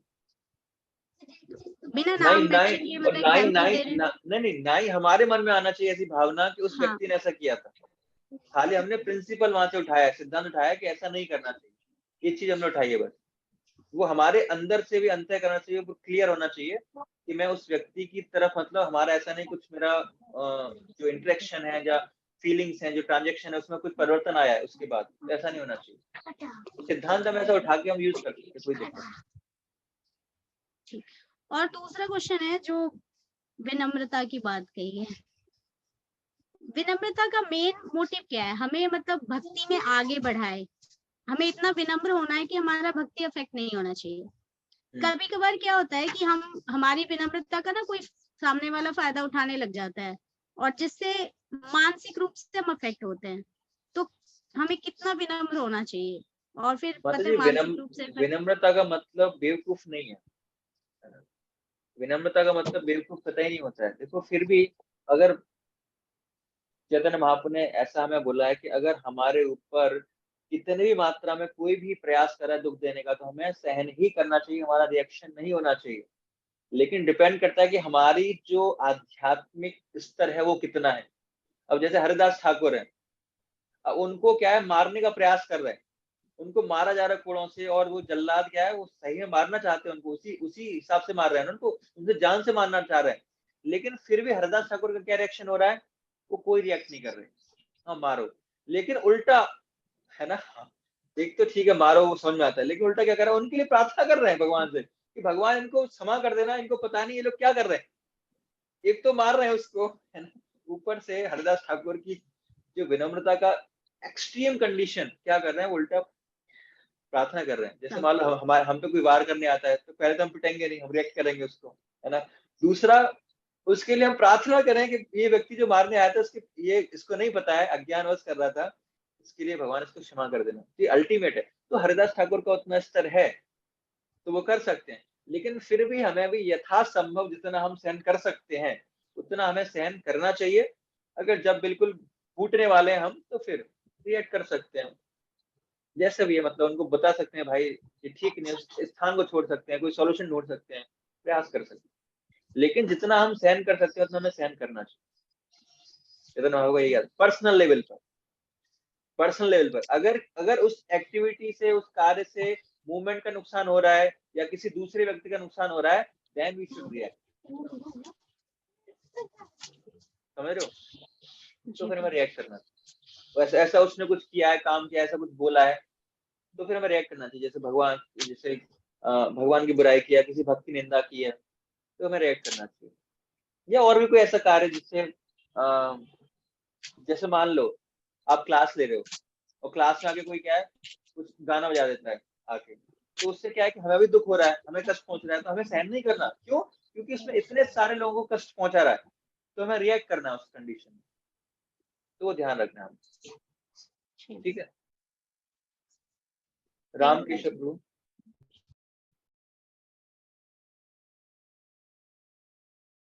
आपकी आवाज नहीं आ रही। हरे कृष्णा प्रभु जी। तो मेरे एक छोटे छोटे डाउट है प्रभु जी। जैसे इसमें एक बात बोले कि जप करने में सर्गिक सुख का आनंद मतलब प्राप्त होगा, इस यहाँ क्या मतलब है इसका जो ये लिख रहे हैं? कहाँ पे लिखा है प्रभु जी? हो सकता है मिसप्रिंट गलत लग गया हो। उसी लाइन में लिखा है प्रभु जी, जहाँ जप की चर्चा हो रही है ना, जप, एक मिनट प्रभु जी, यहाँ जप की बात बता रहे हैं ना। हाँ यस प्रभु जी, जो जप वाला है, जप वाला पॉइंट है ना प्रभु जी, उसकी लास्ट लाइन है कि उसके लिए मुक्ति और सार्वजनिक सुख के मार्ग तुरंत खुल जाते हैं। हाँ, तो उसमें कोई दिक्कत नहीं है। अगर कोई जप करना स्टार्ट भी करता है तो उसके लिए द्वार खुल जाते हैं, भले वो जाए न जाए बात की बात है, द्वार खुल जाते हैं, जा सकते हैं। अच्छा, सार्वजनिक सुख मतलब वहाँ के लिए, मैं सोच रहा हूँ कि जैसे यहाँ पे जो है जी प्रभु जी, जरूरी नहीं है कि जो लोग भक्ति चैंटिंग कर रहे हैं हर व्यक्ति वैकुंठ ही जाएगा, काफी सारे लोग स्वर्ग भी जाएंगे। अच्छा अच्छा, ठीक है प्रभु जी। एक दूसरी बात करता है हमारी। हाँ प्रभु जी, एक आपने बताया कि यदि आपके तिलक मिट जाता है पसीने की वजह से या किसी वजह से, तो जैसे मान लीजिए हम आए और हमने हाथ मुंह धोए तो तिलक निकल गया और हमें मंदिर जाना है, तो उस समय या तो हम इतना टाइम है कि हम नहाए धोए फिर सारे तिलक लगाएं, तो ऐसे केस में क्या हम केवल बाहर का तिलक लगा सकते हैं?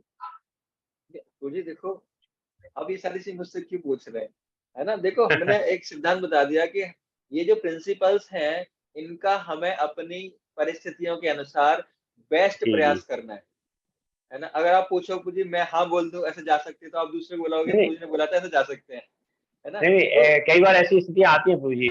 हाँ, तो मैं मंदिर जा रहे हैं और ये निर्णय आपका स्वयं का है जी, इसको कोई रिकमेंड नहीं कर सकता। आपके गुरु कर सकते हैं लेकिन मैं नहीं कर सकता, है ना। मैं तो आपको सिद्धांत बता सकता हूँ कि हमें ऐसी परिस्थितियों में बेस्ट ऑफ द बेस्ट करना है। अच्छा है कि हम नहा के जाएं, नहीं जा सकते तो ऐसे भी जा सकते हैं, लेकिन क्या है कि मैं रिकमेंड नहीं कर सकता कि हाँ ऐसा कर सकते, समझे, दोनों फर्क है। एक प्रभु जी जहाँ तिलक की बात हो रही थी वहीं पे ये था कि कभी कभी अपने शरीर पे भगवान के नाम भी लिखने चाहिए। हाँ, तो नाम भी लिखने चाहिए, मतलब उसी से ही जो गोपी चंदन है उसी से, उससे नाम लिख सकते हैं, उसका भी अलग प्रभाव है। ठीक है, ठीक है, थैंक यू। हमें तिलक लगाने का टाइम नहीं मिलता, नाम लिखने का टाइम आज मिलेगा। ठीक है प्रभु जी, ठीक है, तो आगे। यस प्रभु जी, बस मतलब थोड़ा सा फनी लगेगा, मतलब कुछ लोग होते हैं, मेरे नोन में भी है, मेरे डिवोटी सर्कल के अंदर, टैटू करवाते हैं नाम तो क्या टैटू नहीं लगवाना, तो नहीं करना चाहिए? नहीं लगवाना है।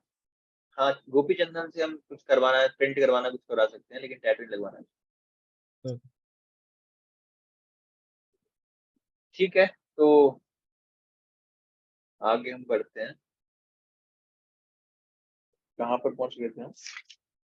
प्रसिद्ध प्रसाद ग्रहण करना, हाँ, फिर है चरणामृत का पान करना, है ना। और हम ऑलरेडी पढ़ते हैं कि जब हम चरणामृत का पान करते हैं तो सारी सर्व व्याधि विनाशनम, सभी व्याधियों से हमें मुक्ति मिलती है। और ये रिकमेंडेड भी है ना। प्रभुपाद जी भी जब बीमार होते थे तो चरणामृत का पान करते थे।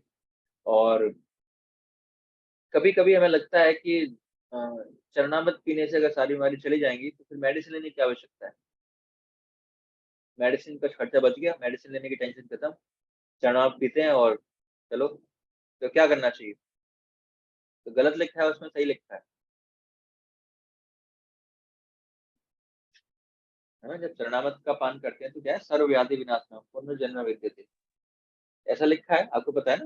अगर चरणामृत पीते हैं कोई इंसान तो वो सभी व्याधियों को मिटाने वाला है, तो फिर मेडिसिन की जरूरत ही नहीं है। चरणामृत पिए, चरणामृत बांटे, मेडिकल स्टोर में चरणामृत मिलना चाहिए फिर तो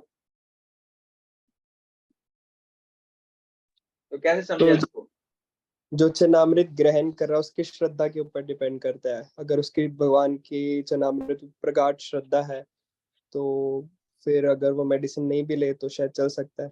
अगर उसका फेथ इतना दृढ़ नहीं है तो फिर वो शायद इतना काम नहीं करेगा।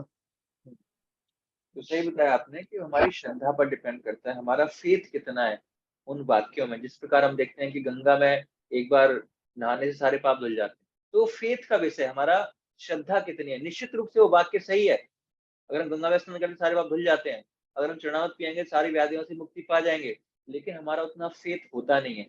हमारा फेथ नहीं है, इसीलिए हम क्या करते हैं, मेडिसिन भी लेते हैं और साथ में चरणामृत भी लेते हैं, दोनों का कॉम्बिनेशन लेते हैं। तो भगवान में भी श्रद्धा है हमारी, हम बीच की कैटेगरी में आते हैं। इसीलिए हमें चरणामृत पीना, साथ साथ मेडिसिन भी लेनी, क्योंकि हमारा फेथ नहीं है। अगर जिस प्रभुपाद जी उनका फेथ था तो उनकी बीमारियां दूर होती भी थी। तो ये चरणामृत का हुआ। उसके बाद अर्चा विग्रह पर चढ़ाए गए फूलों और अगरू को सूंघना, कि हरि भक्ति शुद्धता मंदिर में चढ़ाए गए अगरू को यह उल्लेख मिलता है कि जब भक्तगण अर्च विग्रह पर चढ़ाए गए अगरू की सुगंध को सूंघते हैं तो वे उसी प्रकार भौतिक कलमश के विषैले प्रभाव से मुक्त हो जाते हैं। इस प्रकार एक विशेष जड़ी बूटी को सूंघने से सर्पदंश हो जाता है। श्लोक का तात्पर्य है कि जंगलों में जड़ी मिलती है और दक्ष लोग ओझा जानते हैं कि जड़ी से सर्प द्वारा काटे व्यक्ति को चेतना की कैसे वापस लाया सकते हैं। तो प्रभुपाद जी उदाहरण दे रहे हैं कि जिस प्रकार जीव है और एक सर्प के कारण द्वारा जीव है, दोनों ही मूर्छित अवस्था में, एक अज्ञान में है, एक वैसे जिसके कारण है। तो जो ओझा को पता है कि वो जड़ी बूटी खाने से क्या होगा, वो होश में लाया जा सकता है। उसी प्रकार हम जीवों के लिए क्या है, ये औषधि है कि भगवान के जो धूप है और जो फूल चढ़ाए हैं उनको हमें सूंघना चाहिए। तो यदि मंदिर के अर्चा विग्रह को भेंट की गई माला की सुगंध किसी के नथनों में प्रवेश करती है तो पाप कर्मों का बंधन तुरंत दूर हो जाता है। यदि वह कोई पाप कर्म किए बिना रहता है तो ऐसी फूलों की सुगंध से वह मायावादी से भक्त बन जाता है। उसके बाद एक उदाहरण यहाँ पर दिया गया है कि जब निर्विशेषवादी चार कुमारों का उदाहरण यहाँ पर देते हैं प्रभुपाद जी, कि जो चार कुमार थे जब वो वैकुंठ में प्रवेश करते हैं तो ब्रह्मवादी थे, निर्विशेषवादी थे। लेकिन जैसे ही वो जब वहां पर लड़ाई झगड़ा पड़ता है और जो भगवान कृष्ण वहां से बाहर आते हैं विष्णु, तो उससे पहले वो क्या करते हैं, उस सुगंध पहले भेज देते हैं और सुगंध सूंघते ही वो भक्त बन जाते हैं। निर्विशेषवादी से डायरेक्ट ब्रह्मवादी से वो भक्त हो जाते हैं। ये आपके सीबीए का प्रश्न भी है। इसके बाद है अर्च विग्रह का स्पर्श, है ना, कि विष्णु धर्मोत्तर में भगवान के चरण कमल स्पर्श करने का उल्लेख हुआ है, जो इस प्रकार है। जो वैष्णव के रूप में दीक्षित है और कृष्ण भावित होकर भक्ति करता है उसे ही अर्च विग्रह के शरीर को स्पर्श करने का अधिकार है। जिस प्रकार आप जानते हैं कि इस्कॉन के माध्यम से फर्स्ट इनिशिएशन होती है, हरिनाम दीक्षा होती है, उसका ब्राह्मण दीक्षा होती है। तो जो ब्राह्मण दीक्षित भक्त हैं वही ऑल्टर में जाकर भगवान के विग्रह को स्पर्श कर सकते हैं, भगवान की सेवा कर सकते हैं। वो माना जाता है कि वो थोड़ा सा भक्ति में प्रोन्नत हैं और उस हिसाब से शुद्ध हो चुके हैं, रूल्स रेगुलेशन का पालन कर चुके हैं। जिस प्रकार आप लोग भक्ति शास्त्री कर रहे हो, उसके बाद कुछ लोगों की सेकंड इनिशिएशन होगी, उसके बाद आप लोग भी जो विग्रह है उनके स्पर्श कर सकते हैं। इसके बाद प्रभुपाद जी लिख रहे हैं कि वो किसी भी जाति से है, वो मैटर नहीं करता है, वो शुद्ध होना चाहिए। भले ही वो शूद्र है, वैश्य है, वो मैटर नहीं करता है।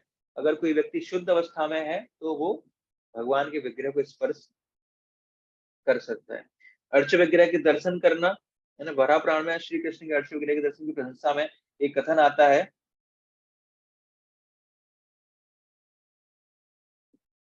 कि हे वसुंधरा, जो व्यक्ति वृंदावन जाता है और वहां गोविंद देव की अर्च विग्रह दर्शन करता है तो यमराज के दरबार से मुक्त होकर देवताओं के निवास स्थलों में प्रवेश कर सकता है। तो ये अर्च विग्रह के दर्शन करने का एक तरीका होता है कि जब भी हम मंदिर जाते हैं तो हमें भगवान के चरण कमर से लेकर और श्री मुख तक धीरे धीरे करके हर अंग पर बहुत मेडिटेट करना चाहिए, प्रार्थना अर्पित करनी चाहिए, गुणगान करना चाहिए, है ना। और हर अंग कर, जैसे हम प्रार्थनाएं सुनते हैं या बहुत सारे वैष्णव आचार्यों के भजन हैं, तो आप देख सकते हैं, ये आपका होमवर्क है कि कौन से अंग के लिए कहाँ पर वर्णन किया गया है, तो उस अंग का हम कैसे शरण ग्रहण करें। और पहले हमें गुणगान करना है उस अंग का कि भगवान जैसे कमल है, सॉरी नेत्र है, कमल जैसे हैं, और कैसे हम उनकी शरण ग्रहण कर सकते हैं। तो वो कुछ प्रार्थनाएं हमको याद होनी चाहिए, जो जब पर्टिकुलर अंग पर हम फोकस कर रहे हो, ध्यान कर रहे हो, तो उस समय ये प्रार्थनाएं हम भगवान को अर्पित कर सकते हैं। या भगवान के दर्शन भी करने होते हैं तो सबसे पहले भगवान का गुणगान करना चाहिए हमें, और उसके बाद फिर हमें प्रार्थना अर्पित करनी चाहिए। जो हमने प्रार्थनाएं देखी, लालसामयी है ना, दैन्य बोधिका, सांप्रदायात्मक का, ये सारी प्रार्थना में अर्पित करनी चाहिए। ऐसा नहीं भगवान के सामने जाके खड़े हो जाए, हाँ आ गए, हाँ व्हाट नेक्स्ट, क्या करना है, कुछ पता नहीं, है ना। सो पहले हमें तरीका आना चाहिए किस प्रकार भगवान के दर्शन करने, और कुछ प्रार्थना अर्पित करनी चाहिए। प्रभात कहते हैं अगर कुछ नहीं याद है आपको तो हरे कृष्ण मंत्र बोलो कम से कम, भगवान के सामने कुछ न कुछ पता पड़ना चाहिए कि आपके बंदा जुबान है। तो दर्शन, उसके बाद आरती तथा उत्सवों को देखना, है ना, जो भगवान की आरती होती है उसको दर्शन करना। तो ऐसा नहीं है कि जो आरती हो रही है खाली पुजारी उसका लाभ उठा रहा है, तो जितने भी ऑडियंस है उसके बिहाफ पर, उनके जो प्रतिनिधि रूप में जो पुजारी है वो भगवान की सेवा कर रहा है। तो अगर हम उस आरती को देख रहे हैं तो हमें देखने के बावजूद भी आरती करने का फल मिलेगा। ऐसा नहीं है जो पुजारी कर रहा है उसको आरती का फल मिल रहा है, हम खाली देख रहे हैं, हमें कोई फल नहीं मिल रहा, या हमें इधर टाइम पास कर रहे हैं, कैसी आरती कर रहा है, नहीं। अगर उसको हम ध्यान कर रहे हैं उस आरती का, तो हमें भी भगवान की आरती करने का लाभ उतना ही मिलता है। अग्नि पुराण में कहा गया, जो व्यक्ति आनंद मग्न होकर मंदिर में अर्चा विग्रह की पूजा देखता है उसे पंचरात्र वर्णित क्रिया योग का फल प्राप्त होता है। क्रिया योग साधन भक्ति जैसी पद्धति है, किंतु यह विशेष रूप से योगियों के लिए है। दूसरे शब्दों में ये इस धीमी विधि से योगी भी अंततः भगवत भक्ति को प्राप्त होता है। तो ये लाभ होंगे आपको। उत्सव अगर दर्शन करते हैं, भगवान के दर्शन करते हैं, उस उत्सवों की आरती देखते हैं तो लाभ होगा। इसके बाद है अध्याय 10। किसी को प्रश्न है यहाँ तक तो एक प्रश्न ले सकते हैं।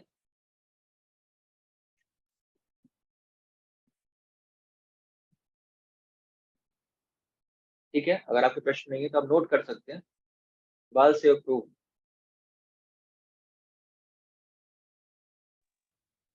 अगुरु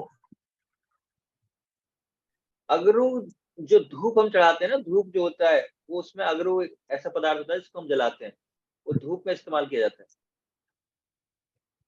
थैंक यू। चलो इसके बाद है श्रवण तथा स्मरण की विधियां। तो अथ श्रवणम,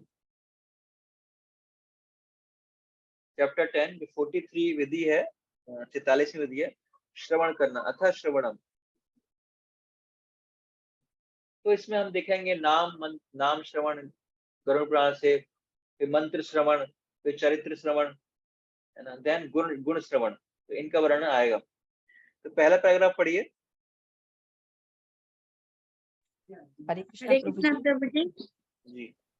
श्रवण तथा स्मरण की विधियां। श्रवण कृष्ण भावनामृत तथा भक्ति का शुभारंभ कर सुनने से होता है, जिसे संस्कृत में श्रवण कहा जाता है। सारे लोगों को अवसर मिलने चाहिए कि वे भक्ति टोलियों में भाग लेकर सुन सके। कृष्ण भावनामृत की प्रगति के लिए यह सुनना श्रवणम अत्यंत महत्वपूर्ण है। जब कोई अपने कानों से दिव्य ध्वनि ग्रहण करता है तो वह तुरंत शुद्ध हो जाता है और उसका हृदय भी मल बन जाता है। चैतन्य महाप्रभु ने बल देकर कहा है कि ये श्रवण अत्यंत महत्वपूर्ण है। यह कलुषित आत्मा को भी धो डालता है, जिससे मनुष्य भक्ति में प्रवेश करने तथा कृष्ण भावनामृत को समझने के योग्य बन जाता है। हरे कृष्णा। ठीक है, तो श्रवण हमारे लिए बहुत महत्वपूर्ण है। और सुनना, जिस प्रकार हम कहते हैं कि हमारी जो भक्ति की शुरुआत होती है सुनने से होती है। जब तक हम कुछ सुनेंगे नहीं तो करेंगे क्या, कैसे पता पड़ेगा कि हमें करना क्या है। इसीलिए श्रवण बहुत महत्वपूर्ण विधि है। इसके बाद नाम श्रवण की महिमा बताई गई गरुड़ पुराण से, कि गरुड़ पुराण में श्रवण पर बड़े ही सुंदर ढंग से बल देकर यह कहा गया है कि इस भौतिक जगत में बंधु जी की दशा वैसे ही होती है जैसे सांप के द्वारा काटे गए अचेत व्यक्ति की, जैसा भी हमने डिस्कस किया इसको। तो दोनों ही अचेत अवस्थाएं मंत्र ध्वनि से वो समाप्त की जा सकती हैं। जब किसी मनुष्य को सर्प काट जाता है तो तुरंत नहीं मरता, पहले अचेत होता है, फिर मूर्छा अवस्था में पड़ा रहता है। इस भौतिक जगत में जो आया है वह भी सोता रहता है। तो दोनों ही क्या है, मंत्रोच्चारण से उसको पता है कौन से मंत्र को उच्चारण करना है, जिससे कि उसका जो विष है उसको भुलाया जा सके। उसी प्रकार जब हम श्रवण करते हैं, ध्वनि सुनते हैं, नाम श्रवण, तो हमारी भी इस सुप्त अवस्था से, इस मूर्छित अवस्था से हम बाहर आ सकते हैं। इस प्रकार भौतिक जीवन की मृत पाए अचेत अवस्था से मनुष्य को महामंत्र हरे कृष्ण कृष्ण कृष्ण हरे हरे, हरे राम राम राम हरे हरे के श्रवण द्वारा कृष्ण भावना में पुनः लाया जा सकता है।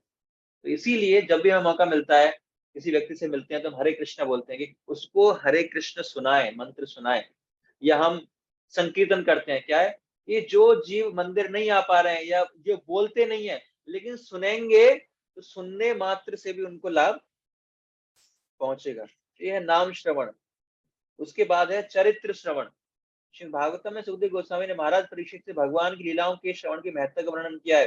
हे राजन, मनुष्य को उस स्थान पर रहना चाहिए जहां बड़े बड़े आचार्यगण भगवान की दिव्य लीलाओं पर प्रवचन कर रहे हों, और उसे ऐसे महापुरुषों की चंद्रमा सदृश मुखों से बहने वाली सुधारा को कर्णेंद्रिय द्वारा ग्रहण करना चाहिए। यदि कोई ऐसा दिव्य ध्वनि को उत्साह पूर्वक सुनता रहता है तो वह भौतिक भूख प्यास शोक भय सांसारिक मोह माया से निश्चय ही मुक्त हो जाता है। तो कितनी महिमा है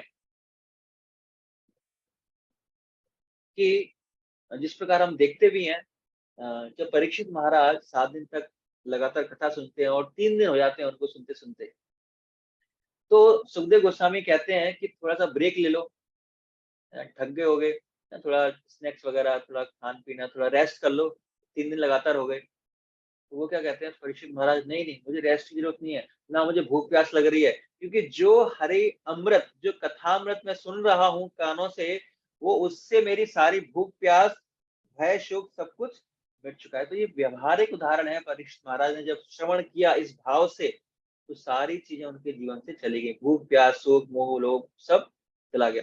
उसी प्रकार अगर हम भी श्रवण करते हैं भगवान की लीलाओं का, तो निश्चित रूप से हमारे जीवन से भी ये सारी चीजें चली जाएंगी।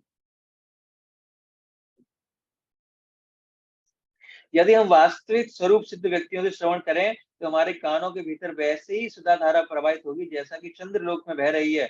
उपयुक्त श्लोक में इस रूपक का प्रयोग हुआ है। तो हमें श्रवण करना चाहिए। भगवत गीता में भी इसके बारे में बताया गया है। और उसके बाद श्रीमद् भागवतम से उदाहरण दिया गया कि किस प्रकार हमें भगवान के गुणों का भी श्रवण करना चाहिए।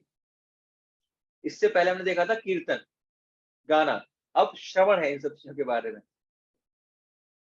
जो व्यक्ति कृष्ण की अनन्य भक्ति चाहता है, जिसकी प्रशंसा दिव्य ध्वनि शब्दोच्चार द्वारा की जाती है, उसे उनके यशोगान तथा दिव्य गुणों के विषय में निरंतर श्रवण करना चाहिए। इससे हृदय का समस्त प्रकार का अमंगल निश्चय ही नष्ट हो जाएगा। तो अगर हम इस प्रकार श्रवण करते हैं तो हमारे जीवन से जो सारा अमंगल है वो निश्चय रूप से क्या होगा, नष्ट हो जाएगा। तो हम अभी श्रवण के बारे में देखेंगे।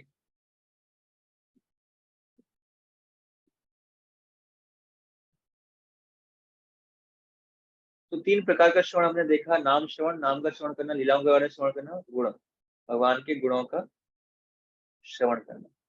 तत्र नाम श्रवणम यथा गरुणे संसार सर्प, ये हमने ऑलरेडी डिस्कस कर चुके हैं। इसके बाद श्रीमद् भागवतम से 2 उदाहरण प्रभुपाद जी देते हैं कि श्रवणता श्रद्धा नित्यम गुणतशम स्वचेष्टितम कालेन गतिर्दीर्घेण भगवान विशते हृदय। जो व्यक्ति नियमित रूप से श्रीमद् भागवतम का श्रवण करते हैं और जो सदैव इस विषय को अत्यंत गंभीरता से लेते हैं, वे बहुत कम समय में ही पूर्ण पुरुषोत्तम भगवान श्री कृष्ण की अपने हृदय में प्रकट स्वरूप में विराजमान पाएंगे।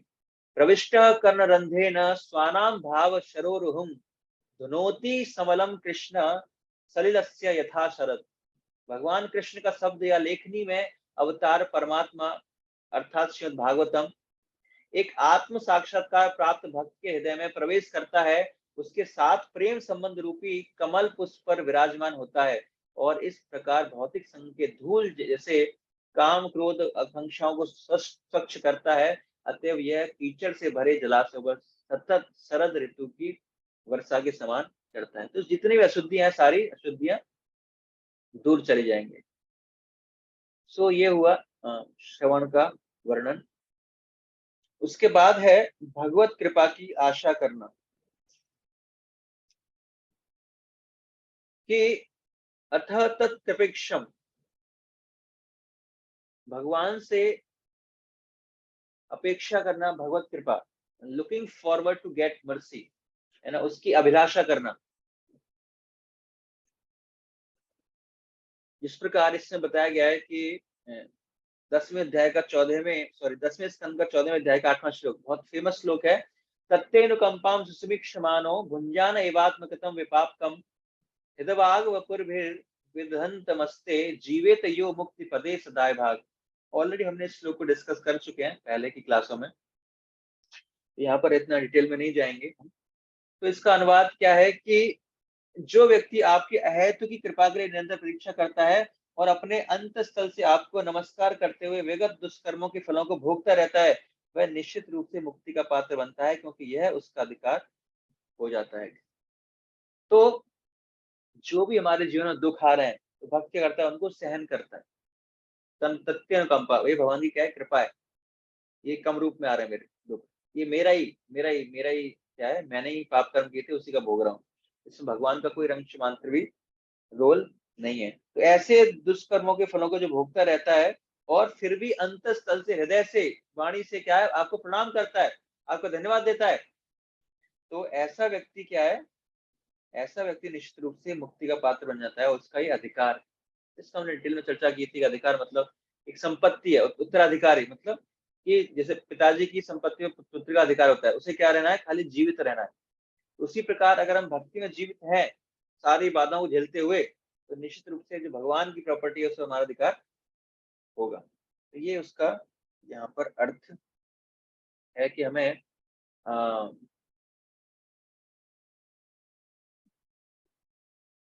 इसका हमें ध्यान रखना चाहिए, और जो भी हमारे जीवन में दुख आ रहे हैं उनको हमें इसको भुगतना चाहिए। तो इसके बाद उसको एक्सप्लेन कर रहे हैं कि किस प्रकार इन दुखों को सहते हुए, कई बार हमारे जीवन में ऐसे दुख आते हैं लेकिन फिर भी हमें भक्ति से विचलित नहीं होना चाहिए।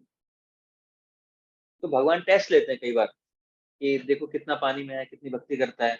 और कभी कभी हम क्या करते हैं, हम हार मान लेते हैं, भक्ति छोड़ देते हैं। कई बार हमें देखा है व्यवहारिक जीवन में, कई बार भक्त आते हैं और उनके जीवन में कष्ट खत्म नहीं होते, तो उन्हें लगता है कि ये जो कष्ट है किसकी वजह से है, भक्ति की वजह से। जैसे अभी लेटेस्ट एक घर में एक माता जी के एक सूत उत्पन्न हुआ, एक बच्चा उनका हुआ, तो वो कुछ माला जप इत्यादि करते थे। तो उनके फादर ने मना कर दिया, वो बीमार रहा था, उसके बाद उनके फादर ने सब मना कर दिया कि नहीं, उनको क्या है कि अब जो है हम भक्ति नहीं करेंगे क्योंकि ये ज्यादा बीमार रहता है। तो ऐसा कभी कभी हम देखते हैं कि ऐसा हमारे मन में भी, हृदय में ऐसी भावना आ सकती है कि मेरे जीवन में ज्यादा दुख आ रहा है। और ऐसा व्यवहारिक रूप से देखा गया है कि जब हम भक्ति करते हैं तो निश्चित रूप से हमारे जीवन में दुख और बढ़ जाते हैं। लेकिन वो ये नहीं है कि वो किस लिए आ रहे हैं, कि हमारे कर्मों की वजह से आ रहे हैं, जिस पर हमने डिस्कस किया था। वो भगवान की कृपा है, भगवान चाहते हैं हमें अनर्थों से निकालना, कि हम शुद्ध हो जाएं, तो इसलिए कष्ट देते हैं। तो ऐसी परिस्थिति में हमें डगमगाना नहीं चाहिए। अगर हमारे मन में कुछ ऐसे विचार आ भी रहे हैं तो हमें तुरंत भक्तों से संपर्क करना चाहिए, भक्तों का साथ संग करना चाहिए, उनसे डिस्कस करना चाहिए कि मेरी मानसिकता ऐसी हो रही है तो मुझे क्या करना चाहिए। तो भक्तों का संग कर सकते हैं, भागवतम का श्रवण कर सकते हैं, इस श्लोक को बार बार पढ़ सकते हैं, हर आचार्यों की टीका पढ़ सकते हैं, और प्रभुपाद जी के जीवन को याद कर सकते हैं कि मेरे जीवन में क्या दुख है, प्रभुपाद जी के जीवन में कितने दुख आए थे। प्रभुपाद जी छोड़ो, अभी जो करंट आचार्य हैं, है ना, जो सन्यासीज हैं, उनके जीवन में कितने कष्ट आ रहे हैं। मेरे जीवन में तो कुछ नहीं है, वो तो शुद्ध स्तर पर है, भक्ति कर रहे थे अच्छी, उनके जीवन में कष्ट आ रहे हैं, तो मेरी तो कोई औकात ही नहीं है। तो ऐसे उदाहरणों को याद कर कर हम तैयार रह सकते हैं, और अगर ऐसा हम कंटिन्यू कर पाएंगे अपनी भक्ति को, तो निश्चित रूप से हम मोक्ष के पात्र उत्तराधिकारी बन जाएंगे। इसके बाद है स्मरण, स्मरण करना। यदि कोई अपने मन में जिस भांति से कृष्ण अपना निरंतर संबंध स्थापित करता है, ये संबंध स्मरण कहलाता है। विष्णु पुराण में स्मरण के विषय में एक सुंदर उक्ति आई है, भगवान का स्मरण करने से सारे जीव सभी प्रकार से मंगल के पात्र बनते हैं, अतएव मैं उन भगवान के निरंतर स्मरण करना चाहता हूँ जो अजन्मा तथा नित्य है। पद्म पुराण में इसी स्मरण की व्याख्या इस प्रकार की गई है कि भगवान कृष्ण को सारा नमस्कार करना चाहता हूँ, क्योंकि जो कोई भी मृत्यु के समय या आपके जीवन काल में उनका स्मरण करता है, तो वह सारे पाप फलों से मुक्त हो जाए। अंत काले च मामेव स्मरण मुक्ता कलेवरम। तो हमें स्मरण करना चाहिए, है ना। तो पहले आया श्रवण, हमें सुनना चाहिए, उसके बाद स्मरण करना चाहिए कि हमने क्या क्या पढ़ा था, क्या क्या सुना था। तो बहुत ही व्यवहारिक चीजें हैं, इनका पालन करना चाहिए। सीरियल में आ रही सारी चीजें। पहले क्या है, श्रवण करना है, फिर स्मरण करना है, जैसे हमने कुछ सुना इनको सोचना है, रिकेप करना है, अच्छा ये सुना था, ये सुना था। और उसके बाद अगली बार क्या आएगा, इसके बाद क्या आएगा, ध्यान। उसको मेडिटेट करना है, बार बार ध्यान करना है उसका, तब वो चीज हमें याद होगी, अन्यथा वो हमें चीज याद नहीं होगी। तो जो पढ़ते हैं उसे याद रखना है, अगर स्मृति में नहीं आता वो बेकार है। एक बार एक आर्टिकल आया था, तो एक माताजी थी, बहुत ही ओल्ड लेडी है फॉरेन में, तो उनको बीमार हो गई, उनकी याददाश्त चली गई सारी, और वो सब कुछ भूल गई। उनके रिलेटिव्स कौन है, माँ कौन है, पिताजी कौन है, बच्चे कौन है, सबको भूल गई। लेकिन एक चीज याद थी, क्या, हरे कृष्ण कृष्ण कृष्ण हरे हरे, हरे राम राम राम हरे। तो हरे कृष्ण मंत्र याद था खाली उनको, कुछ ही बोलते थे हरे कृष्णा, कुछ ही बोलते थे हरे कृष्णा। तो ऐसा सौभाग्य होना चाहिए, क्योंकि इतना प्रैक्टिस किया कि सारी याददाश्त जाने के बाद भी खाली एक चीज याद रही, क्या, हरे कृष्ण। तो हमें भी उन चीजों का बार बार स्मरण, चिंतन, ध्यान करना है कि हमें यही चीज याद रहे, बाकी चीज हमें ध्यान रहे ना रहे, कोई टेंशन नहीं है। तो श्रवण हमें बार बार करना है, उसका स्मरण भी करना है, उसके बाद उसका क्या करना है, हमें ध्यान करना है। अथा ध्यानम, ध्यान करने का अर्थ है भगवान के स्वरूप, गुण, कर्म तथा उनकी सेवा के विषय में मन में सोचना। ध्यान का अर्थ निराकार या शून्य चिंतन नहीं होता है। वैदिक साहित्य के अनुसार ध्यान सदा विष्णु के स्वरूप का ही किया जाता है। अतः ध्यानम, ध्यानम रूप गुण क्रीड़ा सेवा सुस्त चिंतनम। ध्यान का अर्थ तन मना के साथ भगवान के रूप, गुण और लीला और सेवा का चिंतन करना चाहिए। उसके बाद एक एक करके ये रूप गोस्वामी वो प्रमाण दे रहे हैं अन्य शास्त्रों से कि किस प्रकार जो है इनका ध्यान करने से हमें फायदा मिलेगा। तो पहला पढ़िए रूप ध्यान, नरसिंह पुराण में। कौन पढ़ेगा? हरे कृष्ण प्रभु जी। नरसिंह पुराण में भगवान के स्वरूप के ध्यान के बारे में कहा गया है। भगवान के चरण कमलों पर ध्यान एकाग्र करने को दिव्य माना गया है एवं भौतिक सुख दुख के अनुभव से परे स्वीकार किया गया है। ऐसे ध्यान से दुराचारी भी अपने जीवन के पाप कर्मों से के फल से छूट सकता है। हरे कृष्ण। तो इसमें बताया गया है कि भगवान के चरण कमलों पर ध्यान एकाग्र करने से क्या होगा, भगवान के रूप पर ध्यान कर रहे हैं तो क्या होगा, भौतिक सुख दुख के अनुभव से परे स्वीकार किया गया। ऐसे दुराचारी भी अपने जीवन के पाप कर्मों के फल से छूट सकता है। अगर कोई व्यक्ति भक्त नहीं है लेकिन फिर भी वो भगवान के दर्शन करता है, ध्यान करता है, तो वो भी इस पाप कर्मों के फल से छूट जाता है। इसीलिए जब भी हम मंदिर में जाए, हमने मंदिर में दर्शन करने की विधि को जाना, तो हमें ध्यान लगाकर ध्यान करना चाहिए भगवान के एक एक अंगों का, है ना। कई बार क्या होता है कि हम मंदिर के दर्शन करके आते हैं, और जैसे हम मंदिर के दर्शन करके आते हैं, आपसे पूछा जाए कि भगवान ने किस कलर की ड्रेस पहनी हुई थी। अच्छा, सोचना पड़ता है कौन सी पहने थे कपड़े, जबकि हमने भगवान को देखा था। भगवान के सामने हम आधे घंटे खड़े थे और पता नहीं हम क्या देख रहे थे, हमें ड्रेस का कलर तक नहीं पता होता। ये बहुत ही व्यवहारिक है हम भक्तों के जीवन में कि हमें ड्रेस तक नहीं पता भगवान ने कौन सी ड्रेस पहनी हुई है, तो हम देख क्या रहे थे वहां पर, अब भले ही भगवान जाने क्या देख रहे थे। तो इसीलिए हमें भगवान के रूप का ध्यान करना चाहिए, है ना। एक बार जो रंगनाथ जी का मंदिर है, तो वहां के पुजारी जो वो कह रहे थे कि हमारे मंदिर में जो कुछ भी भक्त आते हैं, तो जैसे ही वो भगवान के पास आते हैं क्या करते हैं, आंखें बंद कर लेते हैं। वहां से लाइन में रख के दूर से दर्शन करने के लिए आ रहे हैं, लेकिन जैसे ही भगवान के पास जाते हैं क्या है, आंख बंद कर लेते हैं। लेकिन जब इस्कॉन के भक्त आते हैं तो लाइन में लग के आते हैं, भगवान को ऐसे घूर घूर को देखते हैं कौन से विग्रह कहाँ है, क्या क्या है। तो इसीलिए ये प्रभुपाद जी की विशेष कृपा है हमारे ऊपर कि उन्होंने ऐसी पद्धति दी, हमको बताया है कि विग्रह के सामने दर्शन करने हैं, उनको निहारना है, उनको ध्यान करना है हर अंग पर, है ना। तो ये जो शैली है ये हमें अपनी पूरी दिनचर्या में लाना चाहिए, अपने शेड्यूल में डालना चाहिए कि कम से कम जब भी हमें मौका मिले प्रतिदिन हमें भगवान के विग्रहों को ध्यान से देखना चाहिए। भले ही हम ऑफलाइन मंदिर में नहीं आ सकते, कम से कम ऑनलाइन ही देखें, पॉज करके उसको देखें, भगवान के रूप को निहारें, फोटो को देखें कि किस अंग अंग पर भगवान को देखें। तो क्योंकि जब श्रृंगार किया जाता है तो बहुत बारीकियां से, कई बार हम एक तरह से देखते हैं आधी चीज पता ही नहीं होती, लेकिन जब हम गौर से देखते हैं तो कितना सूक्ष्म रूप से श्रृंगार करते हैं पुजारी लोग, एक एक चीज दिखाई देती है। कब देखेंगे, जब हम ध्यान से देखेंगे सारी चीजों को तब पता लगेगा। तो कम से कम 10-15 मिनट हमें भगवान के दर्शन करने चाहिए और अंग एक एक अंग पर भगवान का ध्यान लगाना चाहिए। तो यह रूप ध्यान। उसके बाद है गुण ध्यान। विष्णु धर्म में भगवान के दिव्य गुणों के ध्यान के बारे में कहा गया है, जो लोग कृष्ण भाव में निरंतर तल्लीन रहते हैं और भगवान के दिव्य गुणों का स्मरण करते हैं, वे समस्त पाप कर्मों से मुक्त हो जाते हैं और शुद्ध हो जाने के बाद भगवान के प्रविष्ट होने के अधिकारी बन जाते हैं। दूसरे शब्दों में, समस्त पाप फलों से मुक्त हुए ना भगवान के धाम में प्रविष्ट होना नहीं जा सकता। भगवान के रूप, गुण, लीलाओं आदि का स्मरण करने मात्र से पाप कर्मों से फला जा सकता है। इसके बाद है कृत ध्यानम, भगवान की क्रियाओं को, लीलाओं को ध्यान करना। पद्म पुराण में भगवान के कार्यकलापों के स्मरण के विषय में कथन आता है कि जो व्यक्ति भगवान की मधुर लीलाओं अथवा अद्भुत कार्यकलापों के ध्यान में सदैव नियमग्न रहता है, वह सारे भौतिक कलम से निश्चित रूप से छूट जाता है। तो हम अपने आचार्यों को देखते हैं, रूप गोस्वामी ध्यान, लीलाओं को ध्यान करते थे। पहले पहले क्या, श्रवण करना है, फिर स्मरण करना है, याद करना है उनको, फिर ध्यान करना है लीलाओं पर। जब हम श्रवण ही नहीं करेंगे तो ध्यान कहां से करेंगे। तो इसलिए सबसे पहले क्या करना है, नाम रूप गुण लीला का हमें श्रवण करना है, तब स्मरण होगा, तब जाके कहीं ध्यान होगा। डायरेक्ट ध्यान नहीं कर सकते। तो ये चेन है, श्रृंखला है, उसको हमें फॉलो करना है। तो कृत ध्यानम, लीलाओं का ध्यान करना है। और उसके बाद है सेवा ध्यानम, है ना। भगवान की सेवा भी ध्यान, सेवाओं का भी हम ध्यान कर सकते हैं। यदि कोई भक्ति कार्यों का केवल ध्यान करता है तो उसे वांछित फल मिलता है और उसे साक्षात भगवान का दर्शन होता है। इस संदर्भ में ब्रह्मवैवर्त पुराण में एक कथा आती है। दक्षिण भारत के प्रतिष्ठापुर नगर में एक ब्राह्मण रहता था जो संपन्न नहीं था।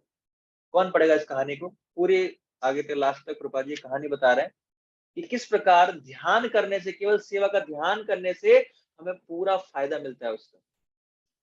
कौन पढ़ेगा पूरी कहानी। हरे कृष्णा। हरे हरे कृष्णा। पढ़ो। बढ़िया जी माता जी। वैवर्त पुराण में एक कथा आती है, एक की दक्षिण भारत के प्रतिष्ठानपुर नगर में एक ब्राह्मण रहता था जो संपन्न नहीं था, किंतु तो भी वह यह सोचकर आत्मतुष्ट रहता था कि उसके विगत कर्मों से एवं कृष्ण की इच्छा से उसे पर्याप्त धन एवं ऐश्वर्य प्राप्त नहीं हुआ। अतः वह अपनी विपन्नावस्था पर तनिक भी दुखी नहीं था और अत्यंत शांति पूर्वक जीवन बिताता था। वह अत्यंत विशाल हृदय था और कभी कभी सिद्ध महापुरुषों के भाषण सुनने जाया करता था। एक ऐसी ही सभा में जब वह वैष्णव कार्यों के विषय में श्रद्धा पूर्वक सुन रहा था तो उसे बताया गया कि ये कार्य ध्यान द्वारा भी संपन्न किए जा सकते हैं। जिस शब्दों में, यदि कोई व्यक्ति शरीर से वैष्णव कार्य वास्तव में संपन्न नहीं कर सकता तो वह ध्यान करके वैसा ही फल पा सकता है। क्योंकि वह ब्राह्मण आर्थिक दृष्टि से संपन्न नहीं था, अतः उसने मन द्वारा राष्ट्रीय ढंग से भक्ति कार्य करने का निश्चय किया और उसने यह कार्य इस प्रकार प्रारंभ किया। वह कभी गोदावरी नदी में स्नान करता और स्नान करने के बाद नदी के किनारे एकांत स्थान में बैठकर प्राणायाम के योगाभ्यास या श्वास साधने के सामान्य अभ्यास द्वारा अपने मन को एकाग्र करता। ये प्राणायाम या श्वास साधने के अभ्यास किसी विषय पर मन को यंत्रवत स्थिर करने के लिए श्वास क्रियाएं और योग आसन करने का फल भी यही है। पहले के युगों में सामान्य से सामान्य व्यक्ति भी भगवान के स्मरण में मन को स्थिर करना जानता था और इसलिए वह ब्राह्मण भी इसे करता था। जब वह मन में भगवान के स्वरूप को स्थिर कर चुका तो उसने ध्यान में यह कल्पना करनी शुरू की कि वह अपने भगवान को कीमती वस्त्र, आभूषण, मुकुट, अन्य साज सामग्री में सजा रहा है। तब वह भगवान के समक्ष नतमस्तक होकर सादर नमस्कार करता। वस्त्र पहनाने के बाद वह यह कल्पना करने लगा कि मंदिर की भलीभांति साफ कर रहा है। मंदिर की सफाई करने के बाद वह सोचने लगा कि उसके पास अनेक सोने तथा चांदी के पात्र हैं जिन्हें वह नदी से पवित्र जल में भरकर लाने के लिए ले जा रहा है। इस तरह वह न केवल गोदावरी से जल एकत्र करता अपितु गंगा, यमुना, नर्मदा तथा कावेरी से भी जल ले आता। सामान्यतः भगवान की पूजा करते समय वैष्णव जन मंत्रोच्चार द्वारा इन नदियों का जल एकत्र करते हैं। यह ब्राह्मण बिना किसी मंत्रोच्चार के ही यह कल्पना करता कि वह सोने चांदी के पात्रों में इन सारी नदियों का जल एकत्र कर रहा है। तब वह पूजा की सारी सामग्री, फूल, फल, अगरू, चंदन एकत्र करता। वह इन वस्तुओं को अर्चा विग्रह के समक्ष रखने के लिए एकत्र करता। तब वह जल, फूल तथा सारे सुगंधित द्रव्य अर्चा विग्रहों को अच्छी प्रकार से अर्पित करता जिससे वे तुष्ट हो जाते। तब वह आरती करता और इन सारे कार्यों को सही पूजा विधि से पूरा करता। वह नित्य ही इसी प्रकार अर्चना करता और वर्षों तक यह कर्म चलता रहता। तब एक दिन उस ब्राह्मण ने ध्यान से यह कल्पना की कि उसने खीर बनाई है और तब उसने उसे अर्चा विग्रह को अर्पित किया, किंतु वह इस भेंट से संतुष्ट नहीं था क्योंकि खीर ताजी बनी थी, अतः काफी गर्म थी। खीर को कभी गर्मा गर्म नहीं खाना चाहिए, जितनी ठंडी खीर होगी उसका स्वाद उतना ही अच्छा होगा। क्योंकि ब्राह्मण ने ये खीर अभी अभी तैयार की थी, अतः वह छूकर देखना चाहता था कि खीर भगवान के खाने लायक हुई है नहीं। जो ही उसने खीर के पात्र को छुआ तो ही उसकी उंगली जल गई। तब उसका ध्यान भंग हुआ। जब उसने अपनी उंगली को जला देखा तो उसे आश्चर्य हुआ कि यह सब कैसे हो सकता है, क्योंकि वह गर्म खीर को छूने के विषय में केवल ध्यान ही कर रहा था। अतः उसने कभी यह नहीं सोचा था कि वह सचमुच उसकी उंगली जल जाएगी। जब वह इस प्रकार सोच रहा था तो बैकुंठ में लक्ष्मी सहित आसीन भगवान नारायण विनोद पूर्वक हंसने लगे। भगवान की हंसी देखकर भगवान की सेवा में रत सारी लक्ष्मी उत्सुक हो गई उस हंसी का कारण पूछने लगी, किंतु भगवान ने उनके प्रश्न का कोई उत्तर नहीं दिया। प्रयुक्त उन्होंने उस ब्राह्मण को तुरंत बुला भेजा। तुरंत बैकुंठ से एक विमान भेजा गया जो उस ब्राह्मण को भगवान के समक्ष ले आया। जब वह ब्राह्मण भगवान तथा लक्ष्मी के समक्ष उपस्थित था तो भगवान ने पूरी कहानी कह सुनाई। फिर उस ब्राह्मण को भगवान तथा उनकी लक्ष्मी के साथ बैकुंठ में शाश्वत स्थान मिला। इससे पता चलता है कि भगवान अपने धाम में स्थित होकर भी किस प्रकार सर्वव्यापक है। यद्यपि भगवान बैकुंठ में थे, किंतु जब वह ब्राह्मण पूजा के समय उनका ध्यान कर रहा था तो वे उसके हृदय में भी थे। इस तरह हम समझ सकते हैं कि भक्त द्वारा ध्यान में अर्पित की गई वस्तुएं भगवान द्वारा स्वीकार की जाती हैं और इससे भक्त को वांछित फल प्राप्त करने में सहायता मिलती है। हरे कृष्ण। हरे कृष्णा। सो आपने कथा सुनी और कथा बिल्कुल क्लियर है कि अगर हम ध्यान में ही भगवान की सेवा करते हैं तो अगर हमारा भाव उस स्तर का है, सो जरूरी नहीं है कि हम अगर हमारे पास धन होना चाहिए, अगर धन नहीं है तो हम उसको बोलते हैं मानसिक पूजा। अगर मन से भी हम भगवान की सेवा कर रहे हैं तो भगवान उसको स्वीकार करते हैं। उसका साक्षात उदाहरण यहाँ पर ये बताया गया है। तो ऐसे ही हमें भी जब भी मौका मिले मानसिक रूप से भगवान की सेवा में चैंपियन बनना है, भगवान के श्रवण में भी चैंपियन बनना है ना, तभी हम भक्ति से पूरा ओतप्रोत होंगे, है ना। जैसे एक स्पंज होता है ना, स्पंज होता है जिसमें पानी भरा है, तो अगर उसको टच करोगे तो क्या निकलेगा? पानी निकलेगा। जैसे ही टच करोगे पानी निकलेगा तुरंत। उसी प्रकार भक्तों को भी स्पंज की तरह होना चाहिए। किससे भरा हुआ? पूरा भक्ति से भरा हुआ होना चाहिए। इतना श्रवण, इतना चिंतन करना चाहिए कि जैसे टच करो भक्त को, तुरंत वो क्या करना चाहिए? कृष्ण कौन से चर्चा बाहर आनी चाहिए, कृष्ण कीर्तन, कृष्ण की रूप गुण लीलाओं का चर्चा बाहर आना चाहिए टच करते। क्योंकि हमने कुछ सुना ही नहीं होता, हमने कुछ ध्यान किया ही नहीं होता, तो हमें बात करने के लिए कुछ होता ही नहीं है ना। दो भक्त आपस में मिलते हैं तो क्या करते हैं? कृष्ण के बारे में कुछ पता नहीं होता है तो क्या करेंगे? भौतिक चर्चा ही करेंगे। तो इसीलिए इतना हम पहले सुनेंगे, श्रवण करेंगे, ध्यान करेंगे, चिंतन करेंगे, तब हम कुछ बता पाएंगे। तो ऐसा हम नित्य रूप से मैं रीडिंग, श्रवण, कीर्तन करके हम अपने जीवन को अच्छा कर सकते हैं। हरे कृष्ण। तो इसके बाद जो 11वां अध्याय है, 11 से 14 तक, हम अगली क्लास में डिस्कस करेंगे, जहाँ पर जो वैदिक साधना भक्ति हमारी खत्म हो जाएगी और उसके बाद फिर रागम रसादे भक्ति नेक्स्ट क्लास में, और उसके बाद फिर भाव भक्ति प्रेम भक्ति उससे नेक्स्ट क्लास। 3 क्लास में हमारा चैप्टर क्लोज। किसी कोई प्रश्न है?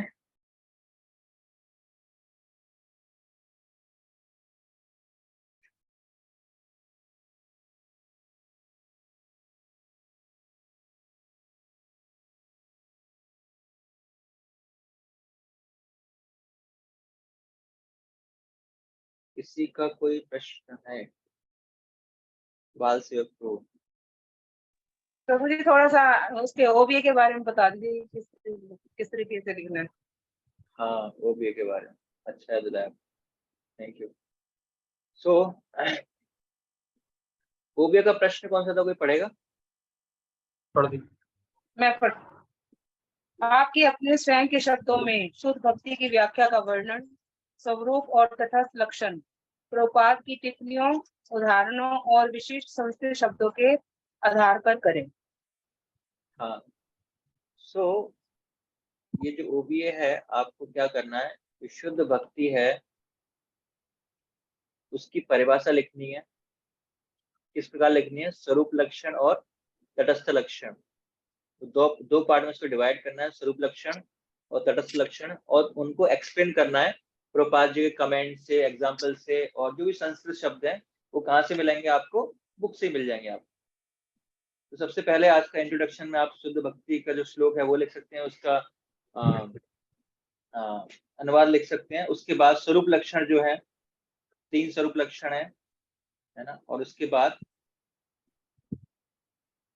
4 स्वरूप लक्षण है, और उसके बाद 3 स्वरूप लक्षण है, और 3 ही क्या है हमारे उसके तटस्थ लक्षण है, फिर 2 तटस्थ लक्षण है। तो उनको लिखने के बाद आप हर को एक्सप्लेन कर सकते हो, और उसके बाद फिर कंक्लूजन दे सकते हो। तो बहुत ही आसान है आपको ये लिखना। क्लियर है? गुरु जी एक बार और बता दीजिए प्लीज।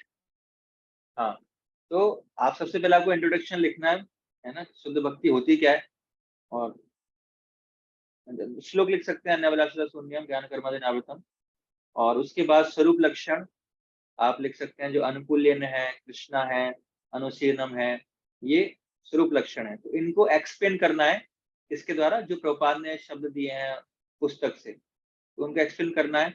और उसके बाद तटस्थ लक्षण है अभिलाषिता शून्यम और ज्ञान कर्मादि अनावृतम। तो ये 2 जो है तटस्थ लक्षण है, तो इनको आप लोग अपनी भाषा में प्रभुपाद जी कमेंट से उनको एक्सप्लेन कर सकते हो। तो ये हो गई आपकी शुद्ध भक्ति की परिभाषा खत्म। हरे कृष्ण। बहुत ही आसान है, हमने बहुत डिटेल में इसको चर्चा किया था।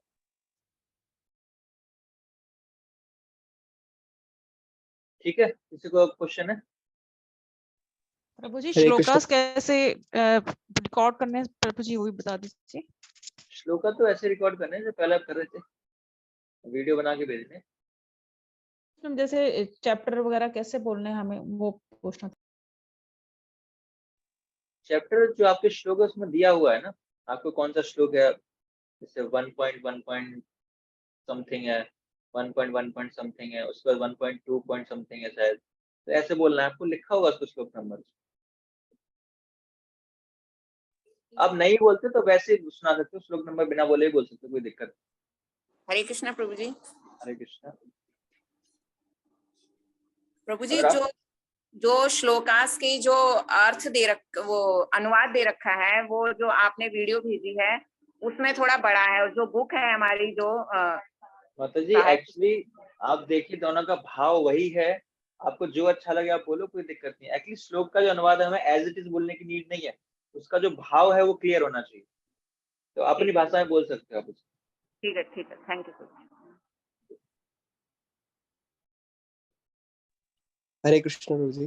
गुरु जी अभी आपने ये मानसी सेवा के बारे में बोला, तो कई बार क्या होता है, सूतक के कारण हम घर पे अर्च विग्रह की सेवा नहीं करते हैं, तो फिर हमें ऐसे बोला जाता है कि आप मानसी सेवा कर लीजिए। लेकिन अगर कोई व्यक्ति मानसी सेवा के लेवल पर है ही नहीं, तो फिर उसे क्या चाहिए? मतलब उसका स्तर ही नहीं है अभी मानसिक सेवा का। नहीं, एक्चुअली अगर हमारे पास कोई ऑप्शन नहीं है तो मानसिक सेवा करें, उसके लिए स्तर की आवश्यकता नहीं है। अब भले ही वो स्वीकार होगी नहीं होगी बात अलग है, लेकिन हम प्रयास तो करें, पूरा भाव डालें उसमें, जैसे हम सेवा करते हैं ऐसे इसको करें। लेकिन हमें अभी मानसिक सेवा पर जोर नहीं देना है, हमें शारीरिक सेवा ज्यादा करनी है क्योंकि वो आसान है। लेकिन अगर कोई ऑप्शन नहीं है, जैसे मान लो कोई बेड में पड़ा हुआ है तो वो कुछ कर ही नहीं सकता, तो मानसिक सेवा करें। तो लेकिन जब हम कर सकते हैं तो हमें शारीरिक सेवा करनी चाहिए। हरे कृष्णा। हरे कृष्ण। हरे कृष्णा। प्रभु जी, अभी ना पिछले महीने ही मेरी मदर इन लॉ की डेथ हुई थी, तो हमने किसी से पूछा था कि डिटीज की सेवा कर सकते हैं या नहीं कर सकते, तो मतलब उन्होंने बताया था कि आप सेवा नहीं कर सकते, आप अपनी बेटी से भोग लगवा सकते हैं।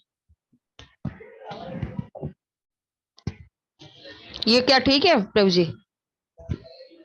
ठीक है, हमने बताया था माता इसको ना, जैसे हमारी चेतना पर कितना असर पड़ा है, कितना हमारा क्लोज रिलेशन था उनसे, कितना हम डिस्टर्ब हुए हैं, तो कुछ दिनों के लिए हम सेवा किसी और से करा सकते हैं, कोई दिक्कत नहीं है। घर के मेंबर में तो वैसे भी दिक्कत नहीं, कोई भी घर के मेंबर को टेंशन नहीं, सेवा चलनी चाहिए भगवान, हमें भोग, हमें प्रसाद ही खाना है। डिटीज तो घर में रख सकते हैं ना उस सिचुएशन में? हाँ, डिटीज थोड़ी बाहर निकालें, डिटीज तो रखेंगे, सेवा हम किसी और से कराते हैं। ठीक है प्रभु जी। हरे कृष्ण।